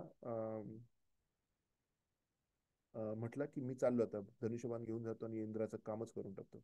राईट, आपण सिंपल भाषेत सांगतो. तर ते ब्राह्मण जे होते, जे यज्ञ चालवत होते, ते म्हटले तुम्हाला जाऊन मारामारी करायची गरज नाही. आम्ही असे मंत्र म्हणतो ज्याच्यामुळे इंद्र स्वतः येऊन आम्ही त्याला अग्नीमध्ये आम्ही त्याला अर्पण करून टाकू. मंत्रांच्या जीवावर. ब्राह्मणांची ही पॉवर होती एकेकाळी सत्ययुगामध्ये. आजकाल एवढे मंत्र आपले पॉवरफुल नाही आहेत, आपण तेवढी कामं करू शकत नाहीयेत. म्हणून देवाचं नाव घ्या, सुखी राहा. तर ती पृथ्वी महाराजांची गोष्ट आहे की त्यावेळी मग ब्रह्मदेव स्वतः अवतीर्ण झाले. आणि ब्रह्मदेव काय म्हणे की पृथू महाराज, तुम्ही 100वा यज्ञ पूर्ण करू नका, इंद्राला त्रास होतोय ना, तुम्ही माघार घ्या. आणि पृथू महाराजांनी, because is a Vaishnav king, आणि वैष्णव म्हणजे भक्त वारकरी, वारकऱ्यांना पहिली गोष्ट काय जमते, हा ठीक आहे, वरच्या अधिकाऱ्यांनी सांगितलं, आध्यात्मिक अधिकाऱ्यांनी सांगितलं, ब्रह्मदेवाने सांगितलं, तर ठीक आहे, मी नाही पूर्ण करणार. कारण त्यांचा हेतू हा नव्हता की 100 यज्ञ करून इंद्र व्हायचंय. त्यांचा हेतू हा होता की माझी जी प्रजा आहे ती सुखी राहिली पाहिजे, त्यासाठी मी यज्ञ करतोय. जर का 99 मध्ये पण त्यांना तो बेनिफिट मिळणार असेल आणि ब्रह्मदेव प्रॉमिस करतायत, तर मला गरज नाही. ही पृथू महाराजांची गोष्ट आहे. सो पृथू महाराज फेमस झाले कशासाठी? माघार घेण्यासाठी. की ब्रह्मदेवाने सांगितलं आणि त्यांनी माघार घेतली म्हणून ते फेमस झाले. आणि इंद्र इनफेमस का झाला, कुप्रसिद्ध का झाला? कारण त्याने ते ब्लॉक करायचा प्रयत्न केला आणि अपसंप्रदाय तयार केले. मग त्यामुळे आता तुम्ही सांगा, पृथू महाराज ग्रेट की इंद्र ग्रेट? आणि जगाच्या इतिहासात म्हणजे भागवतम म्हटल्यानंतर जगाची क्रिटिकल हिस्ट्री येते. तर त्यामध्ये हे रेकॉर्ड झालं कायमचं की पृथू महाराजांनी माघार घेतली होती जेव्हा ब्रह्मदेवाने सांगितलं तेव्हा.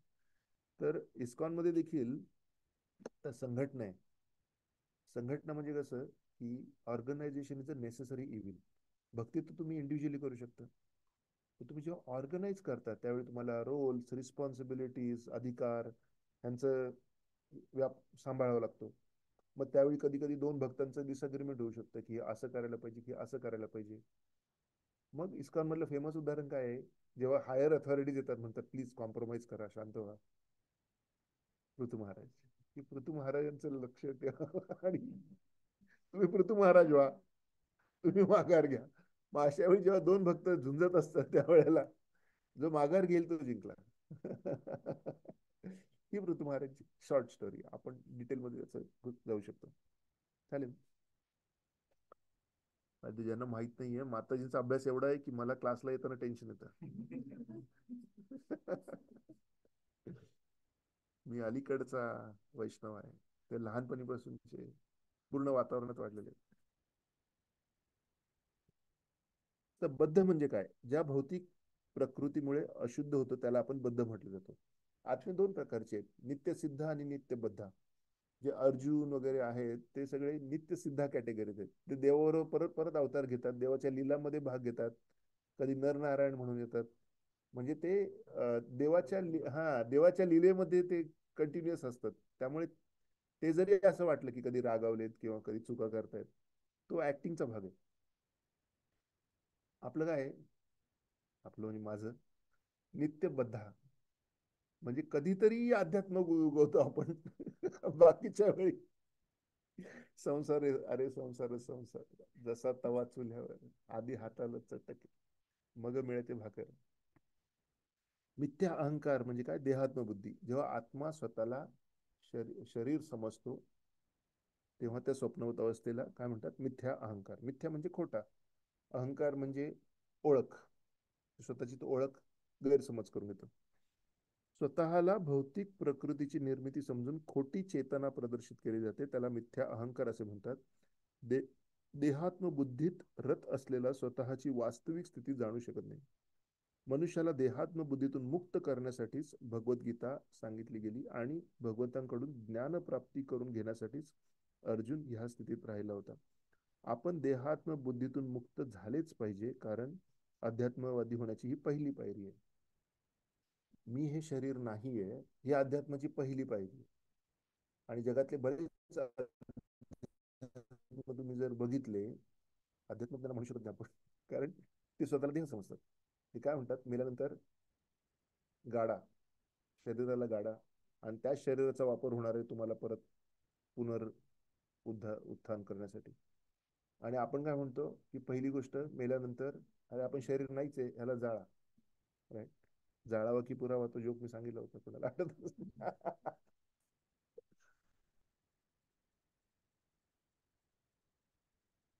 हे आपण जे चित्र दाखवलं होतं त्याचं दुसरं स्वरूप आहे. Our lifestyle is more focused on, हे तर इंग्लिशमध्ये आलो आपण, म्हणजेच राममुकुंद अशी इच्छा आहे की आपण आज एवढंच कव्हर करावं. हे मराठीत आहे, त्याच्यानंतरच इंग्लिश आहे. तर तुम्हाला ह्या ज्यांना माहित नाही त्यांच्यासाठी सांगतो की हे इंग्लिश मधून बुकलेट राम मुकुंद प्रभू तयार करते. जे भगवद्गीतेचा सिलेबस आहे त्यामध्ये चित्र, रेफरन्सेस, एक्झाम्पल्स टाकून टाकून, तर ते इंग्लिश मधून चौथ्या धडा चालू आहे. तो चौथ्या धड्यापर्यंत इंग्लिशमध्ये अवेलेबल आहे आणि पुढे पुढे ते डेव्हलप करतायत. आणि आता मराठीतून जसा क्लास प्रोग्रेस होईल त्याप्रमाणे प्रोग्रेस चालू आहे. तर आपण इंग्लिशमधून पुढे पुढे जात राहू शकतो, पण मला असं वाटतं की पण मराठीची ऑथेंटिसिटी मेंटेन करूया. स्टॉप शेअर त्याचं. रामदास, हा, रामदास हे बेबी काफ आहे, तर त्याबद्दल बोलूया आपण. तर आज जी चर्चा झाली त्याबद्दल काही कोई शक, कोई सवाल? सगळं क्लिअर? भक्ती जोरात करायची.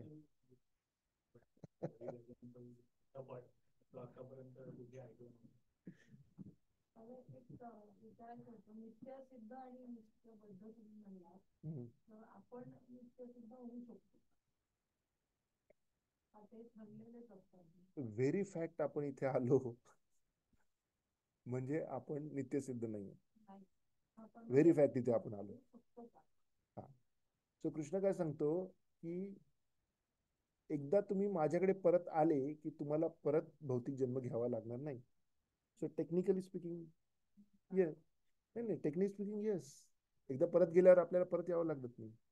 हो, पण मग नित्य सिद्ध झाले, मग ते पण पांडवांनी घेतलं ना भौतिक त्याच्यामध्ये, नित्य अच्छा, सिद्ध त्यांनी ती लीला म्हणून शिक्षा घेतली. म्हणून तुम्ही येत नाही, पण देवाच्या इच्छेसाठी लिहिल्यासाठी येऊ शकता.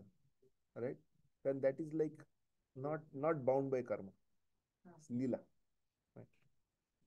तो आता आपण काय करूया, मी कॅमेरा फिरवतो आणि प्रत्येकाने एक एक किंवा शॉर्ट रिफ्लेक्शन द्या, म्हणजे आजचा सगळ्यात महत्वाचा मुद्दा कोणता आवडला तो कव्हर करायचा. चालेल? क्लॉकवाईज चालू आहे त्यामुळे रोहन पाहिजे.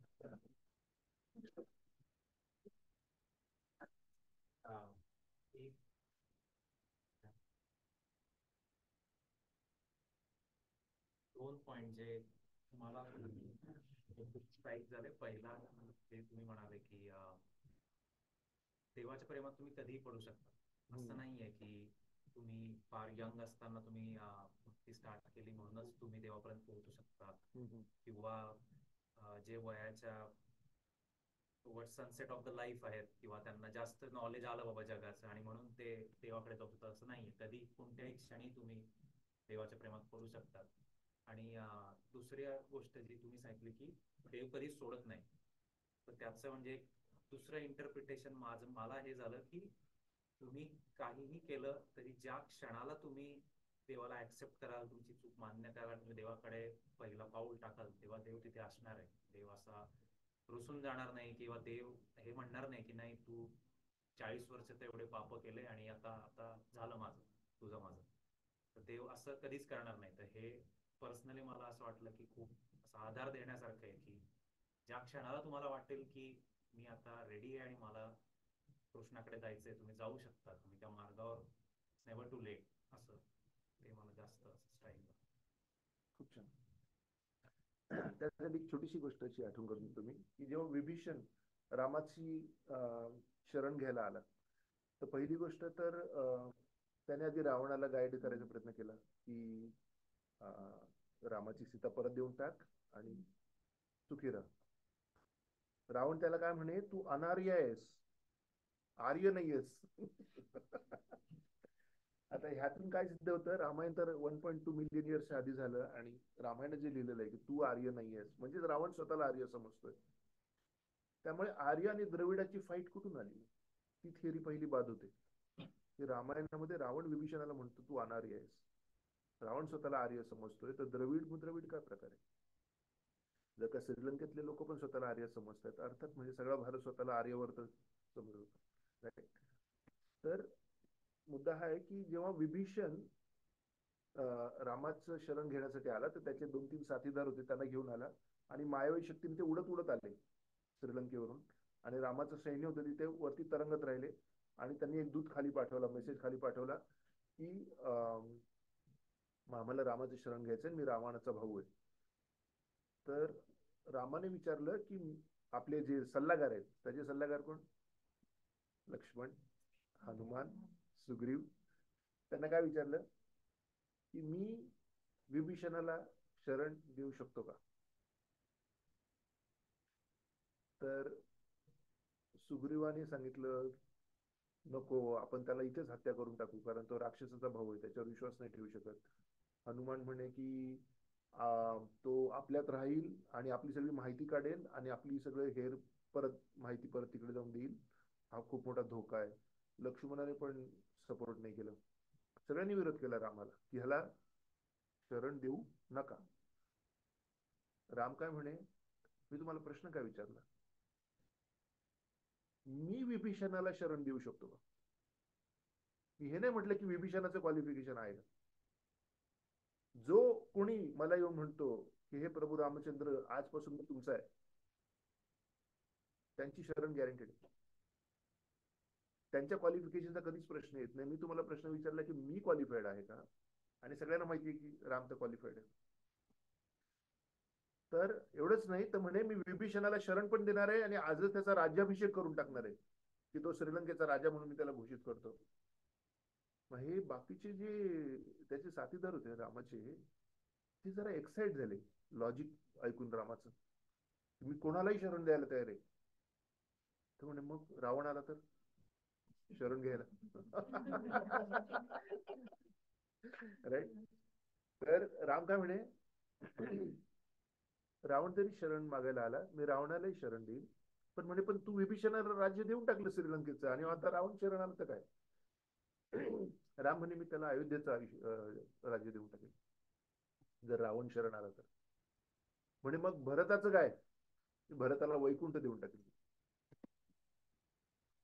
ही प्रभू रामचंद्रांची किमया आहे, ही रामकृष्णाची किमया आहे की आपण जर म्हटलो की देवा मी तुझा आहे, राईट, आजपासून हे माझं आयुष्य, माझं जन्म, मी मी तुझा सेवक आहे, मी तुला समर्पण करतोय.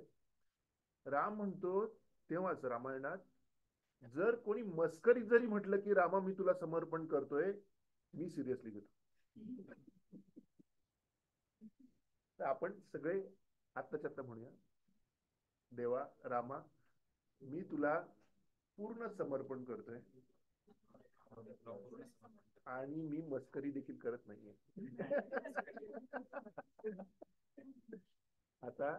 आम्हालाही चॉईस नाही आणि तुम्हालाही चॉईस नाही.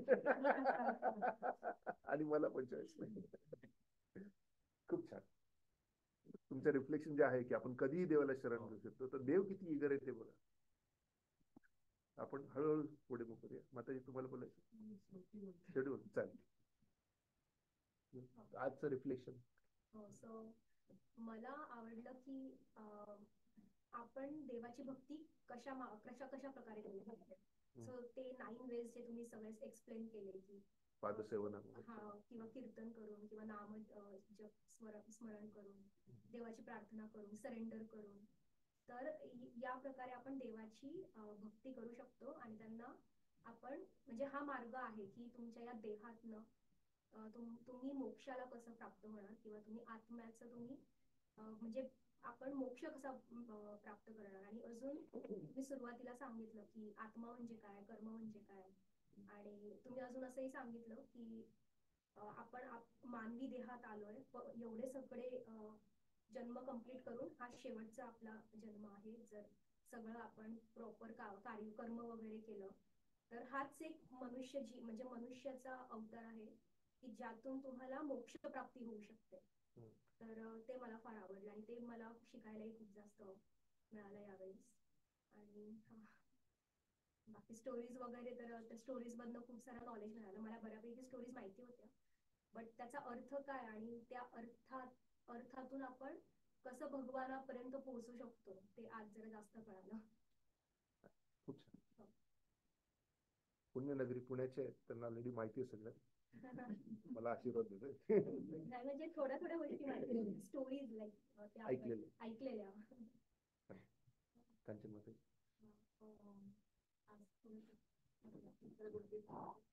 त्यातली मला आवडलेली गोष्ट जी सांगितली तुम्ही की हनुमानाने जसं सीतामाई भांगेमध्ये सिंदूर भरत होत्या तेव्हा हनुमान विचारलं की माता तू काय करतेस. तर सीतामाईने सांगितलं की हे रामचंद्रांना आवडतं म्हणून मी करते. तर ही गोष्ट माहिती नव्हती की म्हणजे हनुमानाला ते शेंद्री रंग कशामुळे, हे काही बॅकग्राऊंड काहीच माहिती नव्हतं. जे तुम्ही आता सांगितल्यामुळे ते कळालं की मग त्यांनी सगळ्या दुकानांमधून जाऊन जो काही सिंदूर सगळ्या अंगावर लावून घेतला, ज्यामुळे राम म्हणजे श्रीराम त्यांच्यावर प्रसन्न होतील. तर ही एक भक्तीचा मार्ग आहे जो आवडला. आणि दुसरी एक तुम्ही सांगितलं ते माहित नव्हतं की ते गाईच्या अंगावर जेवढे केस असतात, जर तुम्ही चिकन किंवा कोणता वेगळा बर्गर खाल्ला तर गाईच्या अंगावर जेवढे केस असतात तेवढ्या वेळा तुम्हाला म्हणजे जो कोणी खातो त्याला नरकात जावं लागतं. तर ते माहिती नव्हतं, जे माहित स्पेशली गोमांसासाठी. अच्छा, गोमांस. कोंबडी खाली तर कोंबडी व्हाल, पण जर गाईचं मांस खाल्लं तर प्रत्येक केसासाठी नरकाचा जन्म. पुढच्या वेळी गाईच्या अंगावरती केस मोजूया.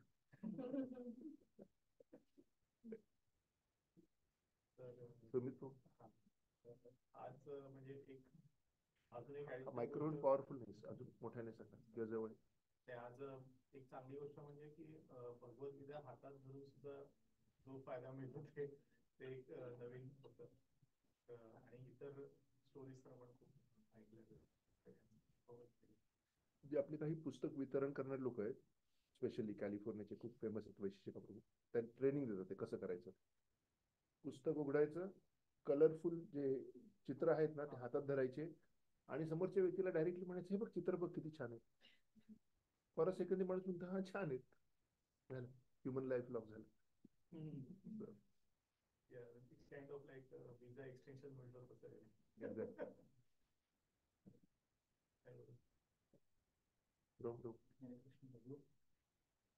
बऱ्याचशा गोष्टी कव्हर झाल्याच आज, पण पहिला तुम्ही क्लास एक रिव्हिजन करताना जो पॉईंट सांगितला होता तो एंडला पण मिथ्या अहंकार म्हणून जो पॉईंट आला की ज्याच्यामध्ये शरीर जे भौतिक सुख असतात त्यालाच आपण समजतो, पण सोलचा आनंद हा महत्वाचा आहे आणि त्यासाठी आपण हा मार्ग निवडला तो सगळ्यात महत्वाचा. तर मला ती गोष्ट खूप चांगली वाटली.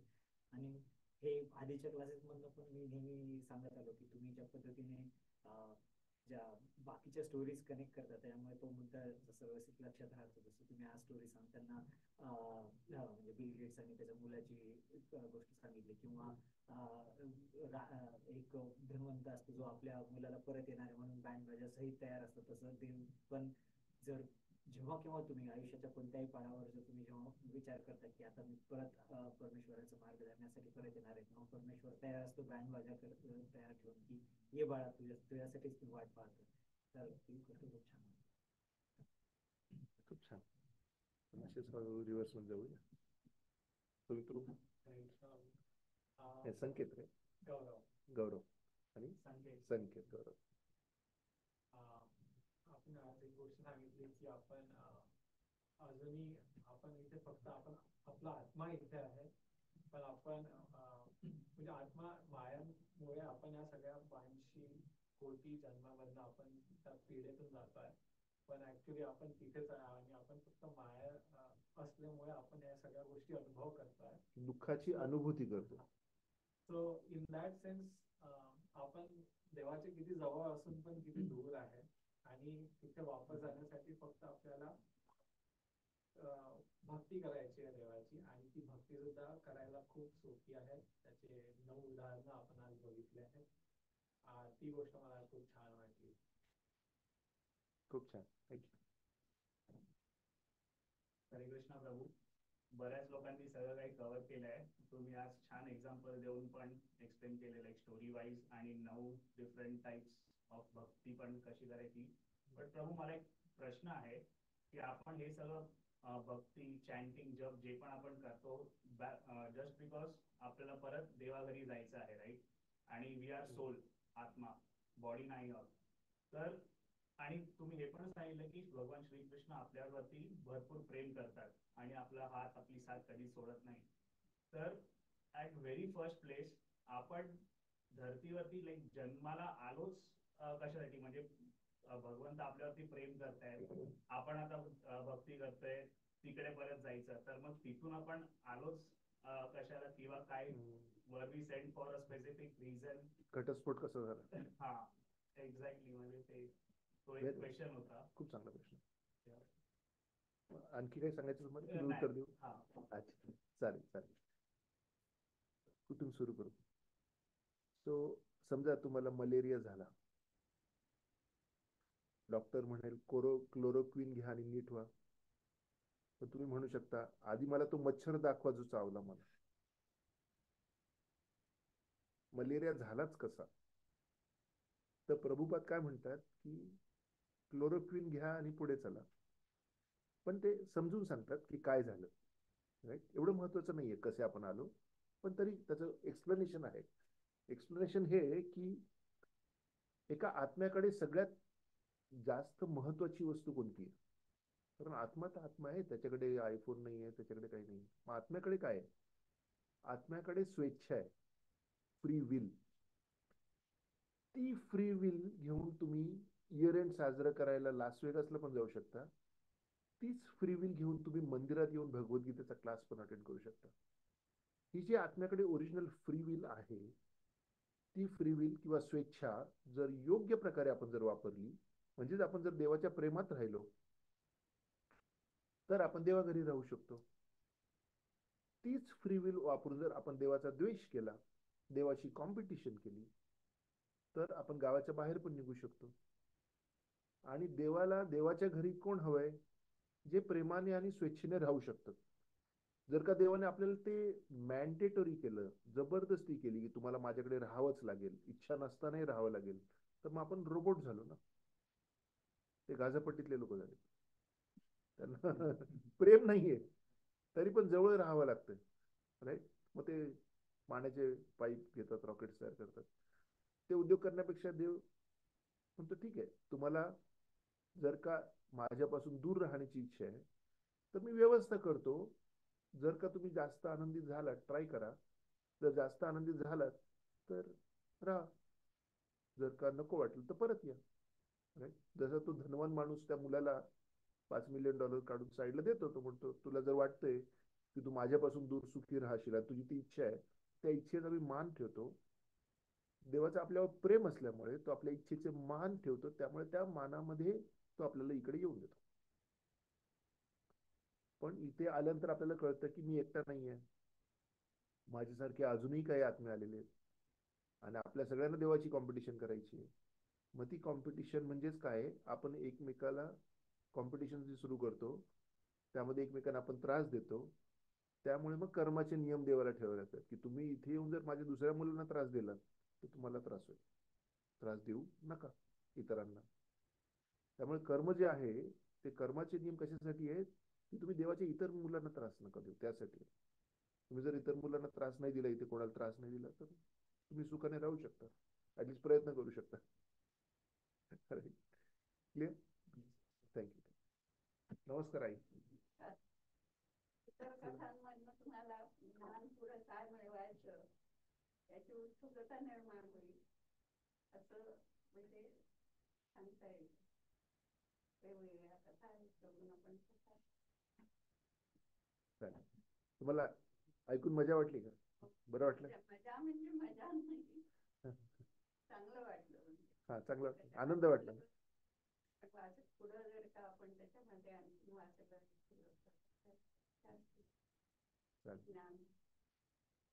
अध्यात्माची गंमत अशी आहे की जसं कावीळ झाल्यानंतर आपल्याला उसाचा रस गोड लागत नाही, पण उसाचा रस हेच औषध असतं. ते पित राहिलो तर कावीळ पण नीट होते आणि उसाचा रस गोड पण लागायला लागतो.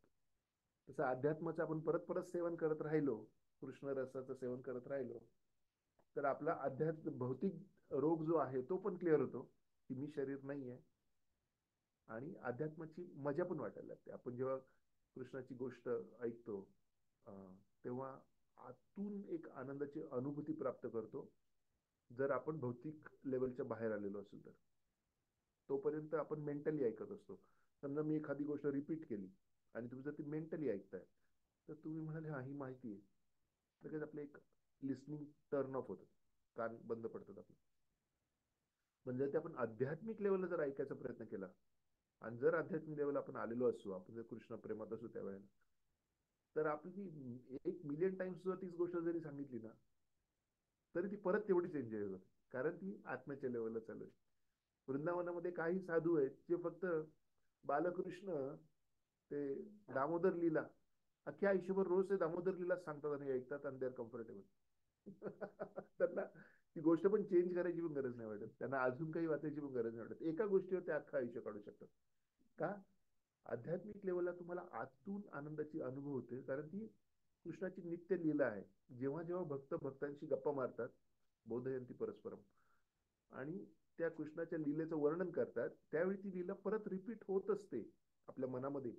जसा मोबाईलमध्ये युट्यूबचा व्हिडिओ रिपीट होतो, मिलियन व्ह्यूज, तसेच देवाच्या नित्य लीला रिपीट होत असतात जेव्हा भक्त सांगत असतात. तर तो आनंद आहे देवाच्या लीला. हरे कृष्ण. सगळ्यांना सॉरी, आम्ही थोडं उशिरा आलो नाश्ता, त्यामुळे थोडंसं डिस्टर्बन्स झालं सुरुवातीला, त्याच्याबद्दल very very sorry. No problem. मला ना आता कुठून सुरुवात करू समजत नाही. सगळ्यात मला म्हणजे आता बरंचसं कव्हर झालंय सगळं, म्हणजे सांगत होते तिथं बरंचसं सगळ्यांनी बोलून कव्हर पण झालं. पण जे शेवटचं वाक्य तुम्ही जे म्हणलात ना ते मला खूप हे झालं की देहात्म बुद्धी जिथे सुटते तितकी अध्यात्माची पहिली पायरी आहे. तीच पहिली पायरीच इतकी अवघड असते शिकायला की पुढे चालायचं म्हणजे पहिल्या पायरीवरती दिसत असते ती पायरी समोर, पण ती चढणं तेच अवघड असतं आपल्याला.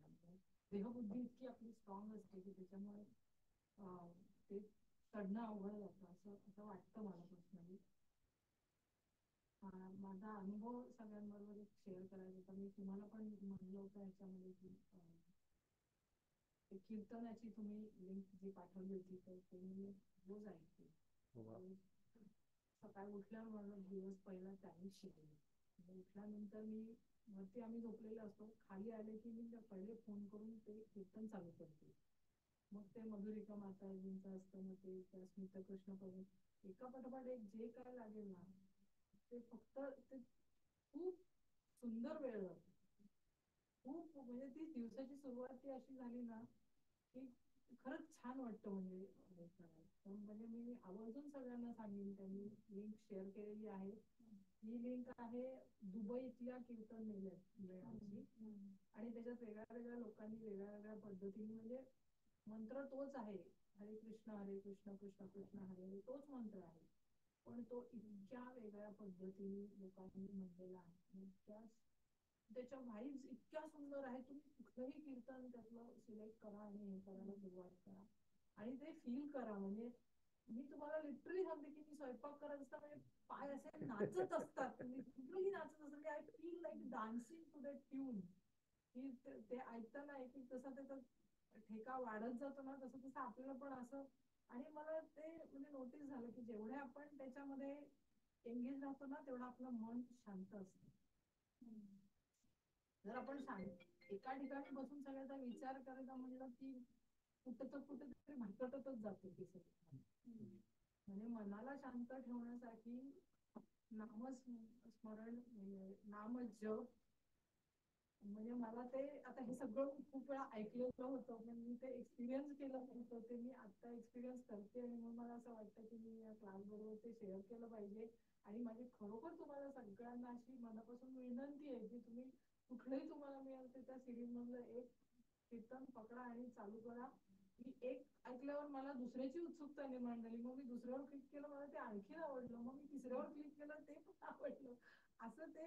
आणि आता it has become part of my life की रोज सकाळी ते मला संध्याकाळी पण लावायचं. सगळे झोपलेले असतात तेव्हा मी थोडं बारीक आवाजात ठेवते, पण जेव्हा उठतात सगळे त्यावेळेला मी जोरात लावते. सगळा घरभर मला त्याचा आवाज जाऊ देत नाही. पण हे खरोखर खूप हे म्हणजे इट्स व्हेरी पॉवरफुल आहे. I could feel that. आणि म्हणजे तुम्ही नारद मुनींचे हे सांगत होतात ना कथा, तर ते मला राम मुकुंद प्रभूंनी ती शेअर केली होती आमच्याबरोबर. तर ते नारद मुनींची कथा पण त्यातनं म्हणजे ते सगळं नाटक ते इस्कॉनच्या भक्तांनीच केलेलं आहे ते. तर ते बघितल्यावर पण मला नारद मुनींच्या बद्दल पण खूप माहिती मिळाली. म्हणजे बेसिक माहिती असते आपल्याला, पण काही काही गोष्टी मला माहिती नव्हत्या पुढच्या. जसं तुम्ही आज हिरण्यकश्यपूचं हे सांगितलं की कयाधू म्हणजे कसं ज्या वेळेला नारद मुनींनी कसं तिथे येऊन इंटरव्ह्यू केलं, हे एवढं सगळं मला माहिती नव्हतं. ते मला त्या नाटकातून समजलं की असं झालं होतं. हिरण्यकश्यपू या शब्दाचा अर्थ मला आज नव्याने कळला. म्हणजे हिरण्य म्हणजे सोनं एवढं माहिती होतं, पण कश्यपू एवढा विचारच केला नव्हता कधी. हिरण्याक्ष आणि हिरण्यकश्यपू म्हणजे ते देवाचे भक्त असल्यामुळे त्यांची राक्षस ह्याच्यात येऊन सुद्धा नावं सुद्धा त्यांची खरं किती सुंदर येतात. हिरण्याक्ष आणि हिरण्यकश्यपू हे त्यांची नावं सुद्धा खरं छान आहे. पण ते राक्षस येऊन येतात. म्हणजे भक्तांसाठी देव काय करतो हे असं खूप. आणि मला असं जाणवलं की मी भागवतांचा पण रोज एक श्लोक वाचते, तर म्हणजे जे प्रश्न मला यायचे नाही, तर मला असं जाणवायला लागलं की maybe I don't need to ask it to anybody, I will get the answer Bhagavatam in the process. आणि समहाऊ समवेअर इट कनेक्ट. जसं मी आज तुम्हाला म्हणलं की ते महाराज पृथ्वीचं मी आजच वाचत होते आणि आजच तुमच्या तोंडून त्यांचं नाव ऐकलं, फक्त मला त्यांची कथा पूर्ण माहिती नव्हती, म्हणून मी तुम्हाला ते विचारलं की आणखीन थोडं सांगा आम्हाला त्यांच्याबद्दल. तो हे खूप अनुभव घेण्यासारखे आहेत. आणि हे सगळ्याची म्हणजे इथे येणं, इथे येऊन क्लास अटेंड करणं हे का महत्वाचं आहे हे मला जाणवल्यामुळे मी I just try to make it a point की इथे येऊनच अटेंड करायचा. ऑनलाईन म्हणजे ऑनलाईन समजतं नाही असं नाही, पण शेवटी मंदिरात सुद्धा मंदिराची जी मंदिरातली चेतना असते, एनर्जी असते, त्याचा पण आत्ता सुद्धा म्हणजे आवडलं हरे कृष्ण ते पण किती छान आहे म्हणून. तो ते म्हणजे आपण हे ऐकत असताना एकीकडे ते पण कानावरती पडत असतं, आपल्या भगवंताचं नाव आपल्या कानावर पडत असतं. म्हणते की मोठ्यांनी लावत जातो, चांगलं वाटतं आम्हाला. हो त्या पण सांगतात मला की वाढव आवाज वाढव अजून.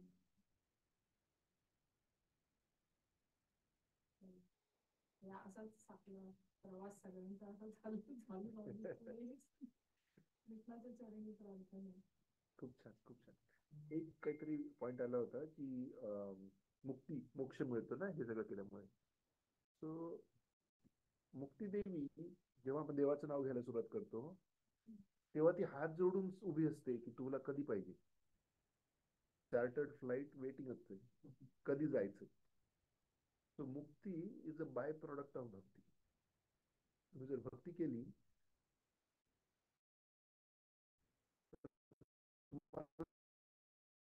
देवाची सेवा करायला मिळते. आणि भौतिक आध्यात्मिक जगतात जाऊन देखील आपण देवाची सेवाच करणार आहे. ठीक आहे, तिकडे चिंतामणी वगैरे सोपं काम आहे, इथे थोडंसं कष्ट करा, पण तिथे देखील देवाची सेवा आहे, इथे देखील देवाची सेवा आहे. So जर का तुम्ही भक्तीमध्ये पूर्ण डुंबून निघाले तुमचं आयुष्य, तर तुम्ही जीवनमुक्त आहे. तुम्ही ह्या देहामध्येच आहात, पण तुम्हाला मुक्ती मिळालेली आहे. कारण तिथे पण तुम्ही देवाची सेवा करणार आहे, इथे पण तुम्ही देवाची सेवा करताय. आणि तुम्ही स्वतःला देह समजत नाहीये, त्यामुळे देहाचं काय होते त्याने तुम्हाला फरक पडत नाहीये. तर तुम्ही मुक्ती इथेच मिळवू शकता. आणि एक वेळ अशी येते की देवाच्या ज्या लीला आध्यात्मिक जगतात चालू असतात त्या टेलिट्रान्समिटरने आपल्या हृदयामध्ये त्या प्ले व्हायला सुरुवात होतात. आपण देवाच्या लीलेमध्ये प्रवेश करू शकतो, पाहू शकतो, पार्टिसिपेट करू शकतो. तर बरेच संत असे आहेत आपल्या परंपरेमध्ये जे इथे एक भौतिक आयुष्य जगतायत, इथे ते डॉक्टर आहेत आणि ते लीलेमध्ये प्रवेश करून परत येतात. त्यांचं दे लिव्ह डबल लाईफ म्हटलं ना, राजा आणि फुलपाखरू तसं. So it is possible, it is real, it is happening. There are people like that, documented evidence.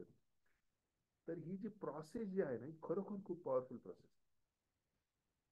किती प्रमाणात आपण घेऊ त्या प्रमाणात देव देतो. त्यामुळे खूप आनंद वाटला मला. तुमचे रिफ्लेक्शन्स ऐकणं हे माझ्यासाठी ऍक्च्युली आनंदाची गोष्ट असते. कारण मी जे बोलतोय ते मलाच माहिती आहे आणि मीच सांगतोय, त्यातून आनंद नाही. आनंद हा आहे की जेव्हा तुमची जे रिफ्लेक्शन्स आहेत त्यातून खरंच बरं वाटतं.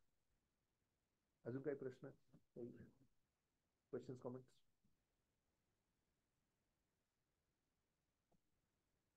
अभिनंदन, स्वागत की आपण 2023 मध्ये म्हणजे 2023 मध्ये खूप मोठा माइलस्टोन अचीव्ह केलेला आहे. की ह्या क्लासमध्ये आपण योगारूढ, एक संस्कृत शब्द आहे योग आरूढ. घोड्यावर जसं तुम्ही कमांड मारून बसता ना, लगाम हातात आहे, पाय रिकिबीमध्ये आहेत, म्हणजे तुम्ही फुल कंट्रोलमध्ये आहेत, त्याला योगारूढ अवस्था म्हणतात. तसं जर तुम्ही क्लासला येत राहिले तर आपले 2023 2024 काय आहे, योगारूढ अवस्था. आणि मग त्याचा फायदा काय आहे? अधोश्रद्धा, साधू संग, भजन क्रिया, अनर्थ निवृत्ती. आपल्या सगळ्यांचे अनर्थ डायल्यूट व्हायला सुरुवात होईल. अनर्थ निवृत्ती झाल्यावर पुढचं काय आहे? निष्ठा, रुची, आसक्ती, प्रेमा, सगळी आपली वाट बघतायत. ह्या पुढच्या स्टेजेस आहेत. So there is a life cycle of this whole thing. So progression has a life cycle. तर ह्या ज्या स्टेप्स आहेत त्या आपल्याला जर कव्हर करायचे असेल तर आपल्या सगळ्यांना एकमेकांच्या सहकार्याची खूप आवश्यकता आहे. मी इथे एकटा येऊन क्लास देऊ शकत नाही, त्यामुळे मी तुमच्यावर अवलंबून आहे की माझी पण प्रगती होण्यासाठी तुमची आवश्यकता आहे. तर आपण एकमेकांना चिखलामध्ये हात धरायचे आणि बाहेर निघायचं. आता आपण सगळे जर का नित्यबद्ध अवस्थेत असू, जर आपल्या सगळ्यांचे हात बांधलेले असतील तर सोडवणार कोण? कोणीतरी मोकळ्या हातांचं पाहिजे. दॅट इज गुरु परंपरा. ते आपले नॉट्स कट करतात, कृष्णाकडे आपल्यासाठी प्रार्थना करतात आणि त्यामुळे कृष्ण आपल्या हृदयामध्ये तो टॅप ओपन करतो आनंदाचा. मग त्या भक्तीमध्ये जो आनंद उत्पन्न होतो त्यामुळे आपली निष्ठा स्ट्रॉंग होते की yes yes yes this is working. आणि त्यातून आपल्याला एनर्जी मिळते पुढे पुढे जाण्यासाठीची. त्यामुळे this is the game of falling in love. बाकी काही नाही. देवाच्या प्रेमात पडा आणि देव बाकीचे सगळे सांभाळून देतो. Happy new year 2023 2024. हरे कृष्ण. श्रीला प्रभुपाद की जय. कोण आहे? आम्ही दोघं.